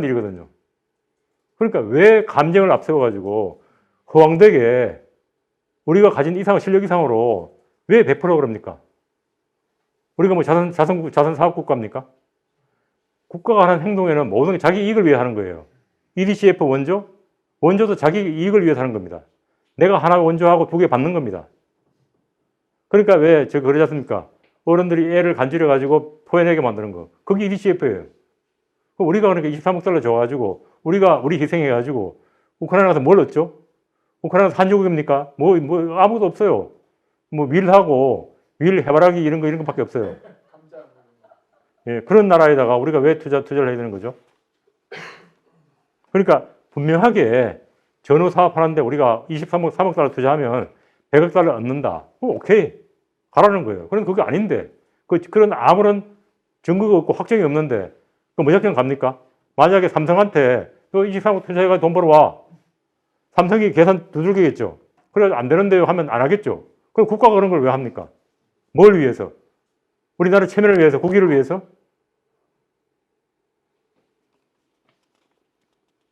그리고 이제 그 유럽에서 제가 이제 프랑크푸르트에 2년 7개월 있었고, 그 다음에 독일에서 처음에 3년 유학, 3년 연수, 2년 7개월 근무를 했습니다. 그래가지고 유럽을 그나마 좀 아는 사람인데, 독일 사람 같으면 절대로 이렇게 안 할 거예요. 철저하게 계산해가지고 꼭 들어가야 되겠다. 우리는 유럽에서 우리나라 국가 위상을 그렇게 높일 필요가 없어요. 그냥 우리 하고 있는 거 이미 경제하고 있죠. 그리고 BTS 등 굉장히 K-팝 많이 나오고 있죠. 그런 걸 하면 돼요. 우리가 왜 군사적으로까지 그렇게 위세를 떨칩니까? 우리가 돈이 많은 나라입니까? 우리 달러를 갖다 우리가 원화가 국제 통화입니까? 아니지 않습니까? 만약에 옛날에 제국주의 시절 돼가지고 우리가 군대를 파견해가지고 우크라이나 일부를 점령해가지고 우리 식민지를 만든다. 그러면 군대를 보내야죠. 우리가 필리핀 루손섬을 점령해가지고 우리 식민지를 만든다. 제국주의 시절이다. 그럼 군대를 보낼 필요가 있어요. 점령해가지고 통치하면서 그 몇 배에 가져오거든. 그러면 돼요. 그런데 그거 아닌데 단지 국위를 위해서 우리가 왜 희생을 합니까? 그런 희생을. 우리나라도 어려운데. 그 미넨 협정 이게 이제 보면 그 결국은 이제 프랑스와 영국하고 히틀러 모여가지고 그 안슐루스 그러니까 이제 그 체코 주센 지방을 갖다가 독일에 이양하는 협정을 했지 않습니까? 그런데 이게 만약에 그 당시도 이제 프랑스나 영국이나 이탈리아는 관심이 있었지만 일본은 별로 관심 없었어요. 별로 관심 안 뒀어요. 왜냐하면 관심 둬봐야 아무것도 덕이 안 되니까. 우리가 무슨 강대국이라고 유럽에서 위상을 올립니까? 왜 기여를 합니까? 우리가 유럽에. 유럽에 독일이 있고 영국이 있고 프랑스가 있고 이탈리아가 있는데 우리가 왜 유럽에 기여를 하죠? 얼마 전에 왜 이제 중국이 보면 중국이 이제 우리 한중일 3국 정상회의를 사실 거부했는데 그 이유 중에 하나가 윤석열 대통령이 영국 방문해가지고 그 텔레그라프 인터뷰에서 다시 대만 문제를 거론했어요. 그리고 한영 간에 상호 간의 군사적 협력을 합의를 했습니다. 지금은 이제 그 중국이 가장 관심 있는 데가 대만하고 남녀국해인데 지금 보면 이제 인도 태평양 정책을 하는 나라들이 아까 지난 그 시간에 발표한 분이 있죠. 보면 거의 다 옛날 제국주의 국가들이 다 들어왔어요. 미국 들어왔죠. 일본 들어왔죠. 그 다음에 영국 들어왔죠. 프랑스 들어왔죠. 심지어 독일 들어왔죠. 네덜란드 들어왔죠. 그런데 일본하고 영국하고 좀 가까워지고 있는데 원래 가까운 나라였는데 한국 윤석열 대통령마저 영국 가가지고 다시 또 영국하고 뭐 손잡고 뭐 한다 그러니까 중국은 팍 도는 거예요. 안 그래도 계속 우리 신경 거스리는데 영국까지 가가지고 뭘 한다? 그러니까 더 신경을 쓰는 거죠. 우리가 그러니까 도대체 어디까지 해야 되고 우리가 어디까지 하지 말아야 되는가를 분명하게 판단을 해야 되는 거죠. 우리가 그러니까 사방팔방으로 팔을 뻗치고 손을 뻗치고 할 만한 나라인지 아닌지를 판단을 좀 해보라는 겁니다. 또 얼마 전에 갔는데 제 대통령께서 네덜란드를 가셔요. 11일 날. 네덜란드가 마지막으로 원래 네덜란드가 인도네시아에 식민지가 있었죠. 그래가지고 최근에 작년도에 2022년도에 인도 태평양 경제를 발표했다고 지난 시간에 설명을 했습니다. 그 또 중국이 한번 신경 쓸 거예요. 그러니까 우리는 어떤 나라인가, 우리 좌표, 우리가 어떤 나라인가, 그리고 우리 국력이 어떻게 되는가, 그리고 우리가 어떻게 살아갈 것인가, 이거를 제발 좀 고민을 하라는 겁니다. 그렇게 하고 나서 국회든지 언론이든지 용산이든지 국민이든지 그 생각을 하고 정책을 결정하는데 도움이 되든지 말든지 하라는 거예요. 내가 몸무게 80kg인지 60kg인지 50kg인지 40kg인지 내 몸무게를 재고 나가지고 내 힘이 얼마인지를 재고 나서 행동을 하라는 거예요. 내가 키가 70밖에 안 되는데 90 행세를 하면 내가 배가 요만한데 개구리 행세를 하면 되겠습니까? 아주 그러니까 원초적으로 그 손자가 벌써 몇천 년 전에 그랬잖아요. 너 자신을 알라. 그 똑같이 소크라테스하고 손자하고 똑같이 그랬지 않습니까? 너 자신을 알라. 알고 나서 행동하라는 거예요. 알고 나서. 지피지기 백천불태나 너 자신을 알라는 말은 똑같지 않습니까? 동양과 서양이 똑같은 말을 했지 않습니까? 제가 기가 막힌 게 글로벌 중추국가라는 말이 말이 됩니까? 그게 글로벌 중추국가. 그 환상적인 말을 했다가 결국은 그 생각이 굳어지면 뻥뻥 내지르는 겁니다. 그러니까 내가 마치 대통령 그래요. 대통령은 처음 대통령 되면 한번 외교부 직원들이 외국 데려가요. 외국 데려가가지고 막 그냥 저기 영국 가가지고 황금마차 태우고 또 워싱턴 가가지고 막 호화로운 만찬을 받고 그러면 화이트하우스 가고 또 이렇게 그 캡ιτol 힐 들어 올라가고 그러면 야 내가 막 세계 대통령이 됐다 막 이런 느낌을 받을 거예요. 허파에 이제 바람이 펑펑 들어가는 거죠. 아마 그거는 뭐 윤석열 대통령뿐만 아니고 문재인 대통령, 아니면 그 전에 뭐 박근혜, 뭐 이명박, 노무현 대통령 다 그랬을 거예요. 그러니까 외교부 사람들이 늘 그런 짓 하거든요. 의전으로 홀리는 거예요. 사람을 홀려요. 그래가지고 사람이 이 땅을 딛고 외교를 해야 되는데 땅을 딛고 외교를 하지 않고 여기 30년이 떠가지고 막 그냥 세상을 보는 거예요. 그렇게 하면 정말 큰일 납니다. 그 다음에 이제 우크라이나라는 나라가 이게 원래 이제 우크라이나가 서부는 우크라이나 원류, 동부는 러시아하고 혼혈된 사람들이 많아요. 그러니까 당연히 아까 전에 말씀하셨잖아요. 유럽 쪽 사람들하고 동부 전선 쪽 사람들하고 생각이 다르다. 많이 다르겠죠, 당연히. 동부는 빨리 전쟁을 끝내게 바란다는 뜻이에요? 제가 알기로는 전선에 가까운 데일수록 피해가 심하기 때문에 좀 정리했으면 좋겠다는 얘기들을 하더라고요. 오케이. 그러니까 우리도 지금 9.19 합의에 보면 가장 그 9.19 합의 중단 내지 파기를 싫어하는 사람들이 바로 접촉 지역 사람들이에요. 그러니까 백령도 사람들, 연평도 사람들, 연천 뭐 이런 데 이제 사람들 있지 않습니까? 철원 이런 사람들 되게 싫어해요. 왜냐하면 당연 피해가 오거든. 땅값 떨어지거든. 우리는 그런 거 하나도 보도 안 하잖아요. 그런데 실제로 그 접촉 지역에 있는 사람들은 되게 싫어요. 제가 강원도 국제공항에 대해서 했지 않습니까? 그러면 양구라든가 아니면 고성 사람들이라든가 인제 이런 사람들은 되게 싫어해요. 그런 걸요. 그리고 강원도도 원주나 영월 사람들하고 저쪽에 이제 양구 사람들하고 생각이 많이 달라요. 자기 피해 보는데 누가 좋아하겠습니까? 그리고 꼭 저기 보면 그런 이제 강경론을 주장하는 사람들, 군대 안 갔다 온 사람들을 주장하더라고요. 근데 아니면 그 장관은 삼성군까지 하셨는데 왜 그러는 거예요? 그 이스라엘도 보면 군대에 갔다 온 군대 장성 출신들, 육군 참모총장 한 사람들, 이런 사람들은 항상 온건론이에요. 그런데 군대 안 갔다 온 사람들이 항상 강경론치예요. 주로 율법학자들, 경제학자들, 이런 사람들 강경론치예요. 저는 군대를 가서 겨울에 훈련을 하면서요, 굉장히 괴로운 순간을 많이 겪었어요. 심지어 탈영하고 싶었습니다. 겨울에는요, 전쟁을 하는 것조차 아니고 훈련만 해도 죽을 지경이에요, 군인들이. 그런데 군대도 안 갔다 온 사람들이 강경론을 주장해요. 보통 그래요. 제가 지난번에 MB 정권 때 천안 폭침 벌어졌는데 그때 이제 훈련을 회의에 참석한 사람들 쭉 보니까 군대 갔다 온 사람이 국방부 장관 하나밖에 없더라고요. 지금 용산도 그럴 거예요. 지금 용산 다시 NSC 회의해가지고 그걸 한 장면에서 찍어 놓으면 아마 군대 제대로 갔다 온 사람이 국방부장 한 사람일 겁니다.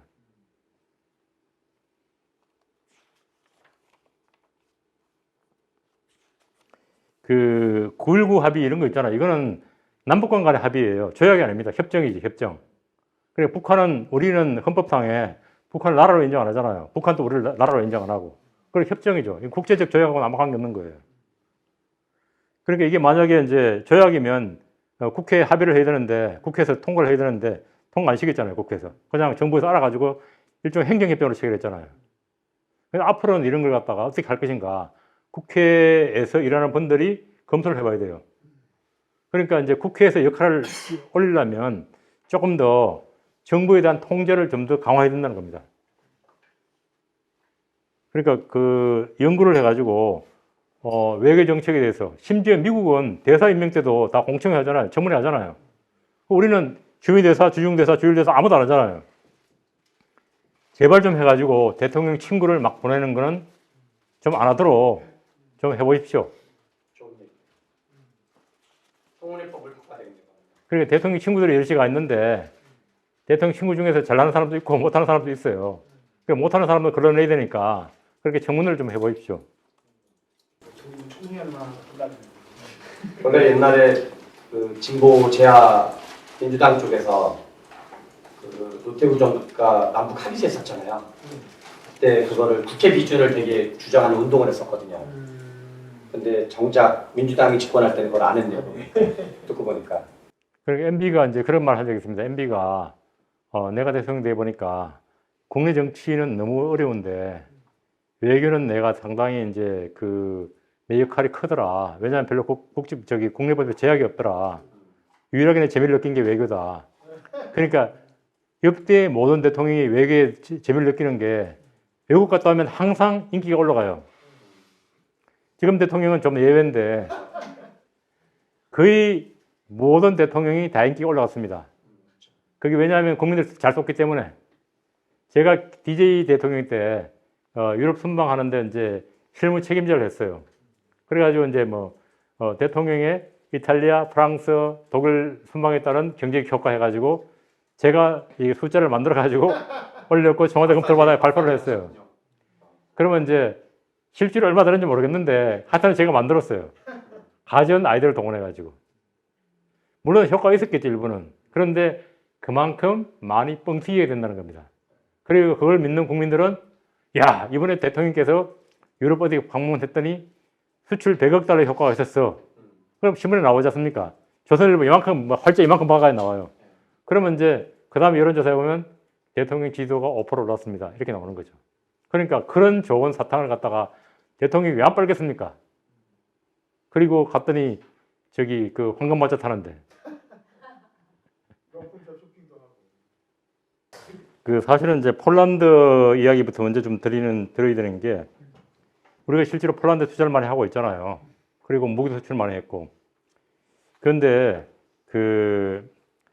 국방 방산 무기를 수출하는 건 좋은데 어느 선진국이든 간에 우리가 무기를 많이 수출한다고 선전하는 나라는 없습니다. 그러니까 그건 국가 이미지에 예를 들면 내가 누구를 죽이는 무기를 갖다가 이렇게 많이 수출해요. 이렇게 선전하는 나라는 아무도 없습니다. 그럼 북한도 안 합니다. 북한도 안 하는 걸 갖다가 우리가 공공연하게 그렇게 동네방네 소문내는 거는 K9 장식품 많이 팔았어. 이러고 이제 자랑할 일이 아니야. 정말로 그건 자랑할 일이 아니거든요. 그냥 우리 국익에 도움이 되면 조용하게 하면 되는 겁니다. 그런데 우리는 그걸 갖다가 우리가 이렇게 많이 방산 무기를 수출했어요 하는 거는 정말 잘못된 일이고요. 그리고 이제 우리가 폴란드를 도와주기 위해서라도 우크라이나를 지원해야 된다. 이렇게 할 수도 있죠. 그런데 지원 방법을 되게 아주 정교하게 우리가 국가 위신을 아니면 우리 국가 체면을 안 상하게 그리고 우리의 이미지를 안 깎이면서 하는 방법이 있는데 그렇게 해야 되는 거고 있고요. 그리고 이제 마지막에 질문한 게 제가 또 앞에 것도 다시 돌아가겠습니다. 외교가 정치에 휘둘리지 않게 어떻게 하면 좋겠는가? 방법이 없습니다. 왜냐하면 외교부는 사실은 되게 약합니다. 제가 이제 그 외무고시를 학교가지고 외교부 들어갔더니 우리 동네 사람들이 내가 되게 힘이 있는 줄 알고 저한테 전화해가지고 취직금 시켜달라고 그러더라고요. 그래 제가 뭐라고 했는가 하면 저는 사실은 동네 파출소 소장만큼 힘이 없습니다. 전혀 힘이 없는 사람입니다. 저한테 기대하지 마세요. 이렇게 말한 적이 있는데 외교부 딱 그렇거든요. 외교부 장관이 국내 정치적으로는 아마 경찰청장 파출소장만큼 힘이 없습니다. 그러니까 이제 항상 이제 보통 경찰이나 군인이 술 먹고 행패 부리면 그랬나 보다 하는데 외교관이 술 먹고 행패 부렸다.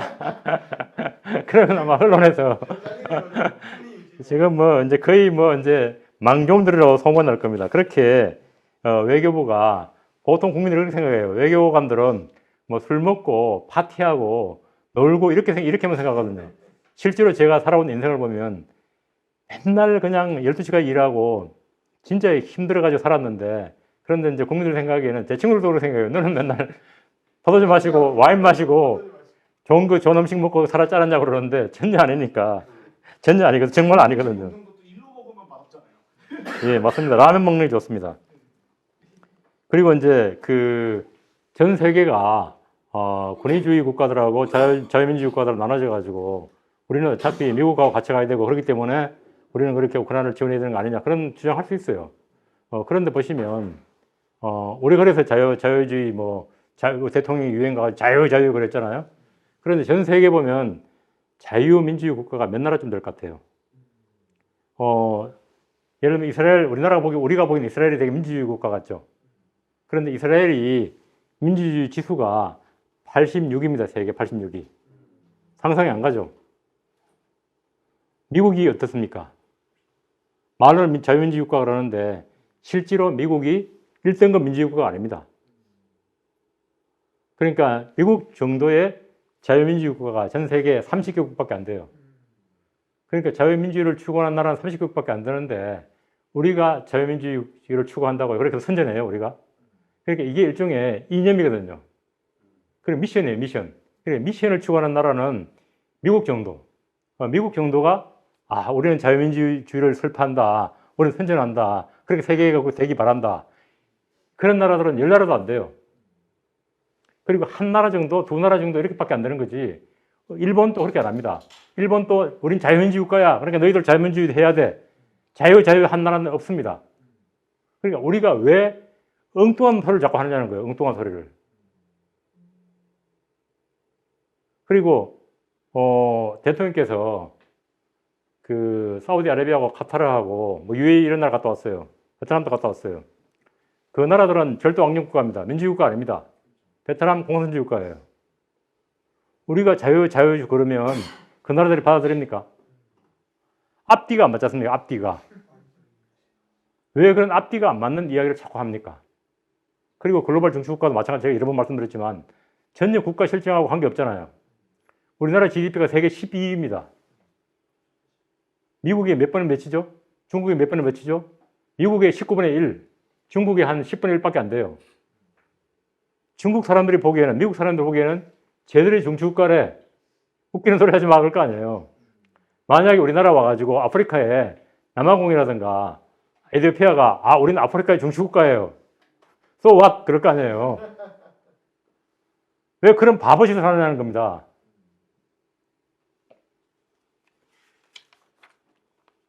그 다음에 이게 가장 결정적인 이야기는 우리나라는 분단국가입니다. 그리고 GDP가 1.72조 불이에요. 인구 5,160만입니다. 면적이 10만 400평방킬로미터입니다. 이런 나라예요. 중견국가입니다. 그리고 우리나라는 유라시아 대륙 동쪽 끝에 있어요. 중국이 있고 일본이 있고 북한이 있고 러시아가 있고 저 건너 미국이 있어요. 이런 나라가 해야 될 거는 결국은 안보를 위해서 한미동맹 강화, 그 다음에 중국과 일본과 설린 우호관계 강화, 그 다음에 먹고 살아야 되니까 동남아시아와 인도 진출, 그 다음에 한반도 안정. 이게 제일 중요하겠죠. 주어진 여건 하에서 이거는 여당이 잡든 야당이 잡든 진보가 잡든 보수가 잡든 상관없어요. 그렇게밖에 할 수가 없는 겁니다. 그러니까 옛날에 MB가 실용외교를 했는데 실용외교 그런 뜻이 아니고요. 실용외교라는 거는 내가 현재 있는 땅에서 어떻게 하면 내가 우리 국민들의 안전을 지키고 그리고 배부르게 잘 먹고 잘 살까? 그거를 탐구하고 연구하고 실행하기 위해서 노력하는 게 외교입니다. 저는 그 외교가 그렇게 생각합니다. 외교가 별거 없습니다. 그냥 우리 국민들 안전하게 잘 먹고 잘 살게. 우리나라는 무역하지 않고 살 수 없잖아요. 그러면 기본적으로 무역을 잘할 수 있게 만들어주는 겁니다. 그래야 무역해가지고 돈을 벌어와야 기자도 살고 선생도 살고 나 같은 사람도 살고 다 살지 않습니까? 그런 조건을 만들어 달라는 거예요. 허황된 말 하지 말고 외교를 갖다가 자꾸 하늘나라로 띄우지 말고 구름에 띄우지 말고 땅에 발을 붙이고 그렇게 생각해 보라는 겁니다. 왜 그 외교 이론가들이 교수들이 그 용산에 가서 청와대 가가지고 대통령한테 엉뚱한 말을 집어넣어가지고 그렇게 바보같이 행동하게 만들어내는 거예요. 그 사람들이 결국은 지금 저기 부산 엑스포 같이 이렇게 엉터리를 만들었잖아요. 그거 보면 다 알잖아요. 어떻게 돌아가는지. 그 부산 엑스포가 얼마나 허망하게 됐다는 걸 보시면 우리 외교가 어떻게 돌아갈지 다 짐작할 수 있는 거 아닙니까? 그러면 대통령한테 뭐를 제의하겠어요? 제발 현실을 보십시오. 그 자연히 글로벌 정치국간에 하지 마시고 우리나라가 이렇게 분단국가고 GDP가 이만한 나라고 이런 위치에 있는 나라입니다. 그러니까 다시 재정하십시오. 현실적인 외교를 하십시오. 실용 외교가 아니고 현실 외교를 하세요. 한반도 안정을 기하고 그 다음에 한미동맹 하시고 중국과 일본과 우호관계 계속 튼튼하게 하시고 동남아 인도 진출해가지고 돈 많이 벌어오세요. 왜 그렇게밖에 할 수 없잖아요. 제발 터무니없는 이상을 추구하지 마시고 현실 내에서 현실을 추구하십시오. 제가 만약에 이제 가장 가까운 조언자라면 대통령한테 제발 이제는 좀 가라앉히시고 땅에 내려오셔가지고 이렇게 해주시면 좋겠습니다. 그게 국민들의 바람입니다. 그래야 국민들 설득할 수 있습니다. 그리고 자주 정책을 바꾸게 되면 그 KBS 나가셔가지고 설명을 하십시오. 내가 왜 이렇게 한다. 그리고 국민들 동의를 받아주십시오. 그리고 엑스트라로 국회에 가서 야당한테 설명을 하십시오. 동의를 받아주십시오. 그렇게 해야 제대로 외교를 할 수 있습니다. 저는 그렇게 하겠습니다. 네, 지금까지 제가 보기에는요. 지금까지 문재인 정권 때까지 그 허세 외교는 안 했어요. 비교적. 아, 그 전까지는? 예, 문재인 정권 때까지는 허세 외교는 안 했어요. 그래도 네. 지금 정권이 가장 허세 외교를 많이 하네요. 그리고 이제 물론 그전 정권도 이런저런 문제가 다 있었어요. 제가 2014년 그 1월 신동아에 우리나라 외교 문제점을 쭉 써놨는데 그거 보시면 이제 나올 건데요. 그 전에도 실명으로 쓰셨던 건가요? 아 이번에는 이제 제 이름으로 썼으면 저는 2024년 1월로 이거는 내년도 1월로 이걸 내년도 말씀하시는 거죠? 예. 네네네. 그래서 이제 거기 보시면 다 써놨는데 오케이. 지금 제가 홍문이 아니기 때문에 그렇게 썼습니다. 그냥 충정으로 썼는데 이런 쓰면 압수수색 들어갈 수 있습니다. 예. 이런 저런 이야기를 좀 썼는데 그러니까 그 제발 좀 현실을 좀 보고 해라는 내용이거든요. 그래서 앞으로 이제 우리 언론도 그렇고 우리 국회에 있는 분들도 제발 국회의원님들한테 현실을 보시고 저 외교를 하도록 그렇게 정부의 압력을 좀 넣어달라. 예. 북한포 그거는 아마 우리가 지원 안 했더라도 그렇게 너무 간절했어요. 러시아와 북한이 간절해가지고 아마 핑계를 댔겠죠. 무슨 핑계를 댔을 거예요. 우리가 안 했더라도 핑계를 대가지고 그거는 어쩔 수 없이 그거 안 하면 큰일 나는데 북한도 안 되고 러시아도 안 되니까 했겠죠 무조건. 감사합니다.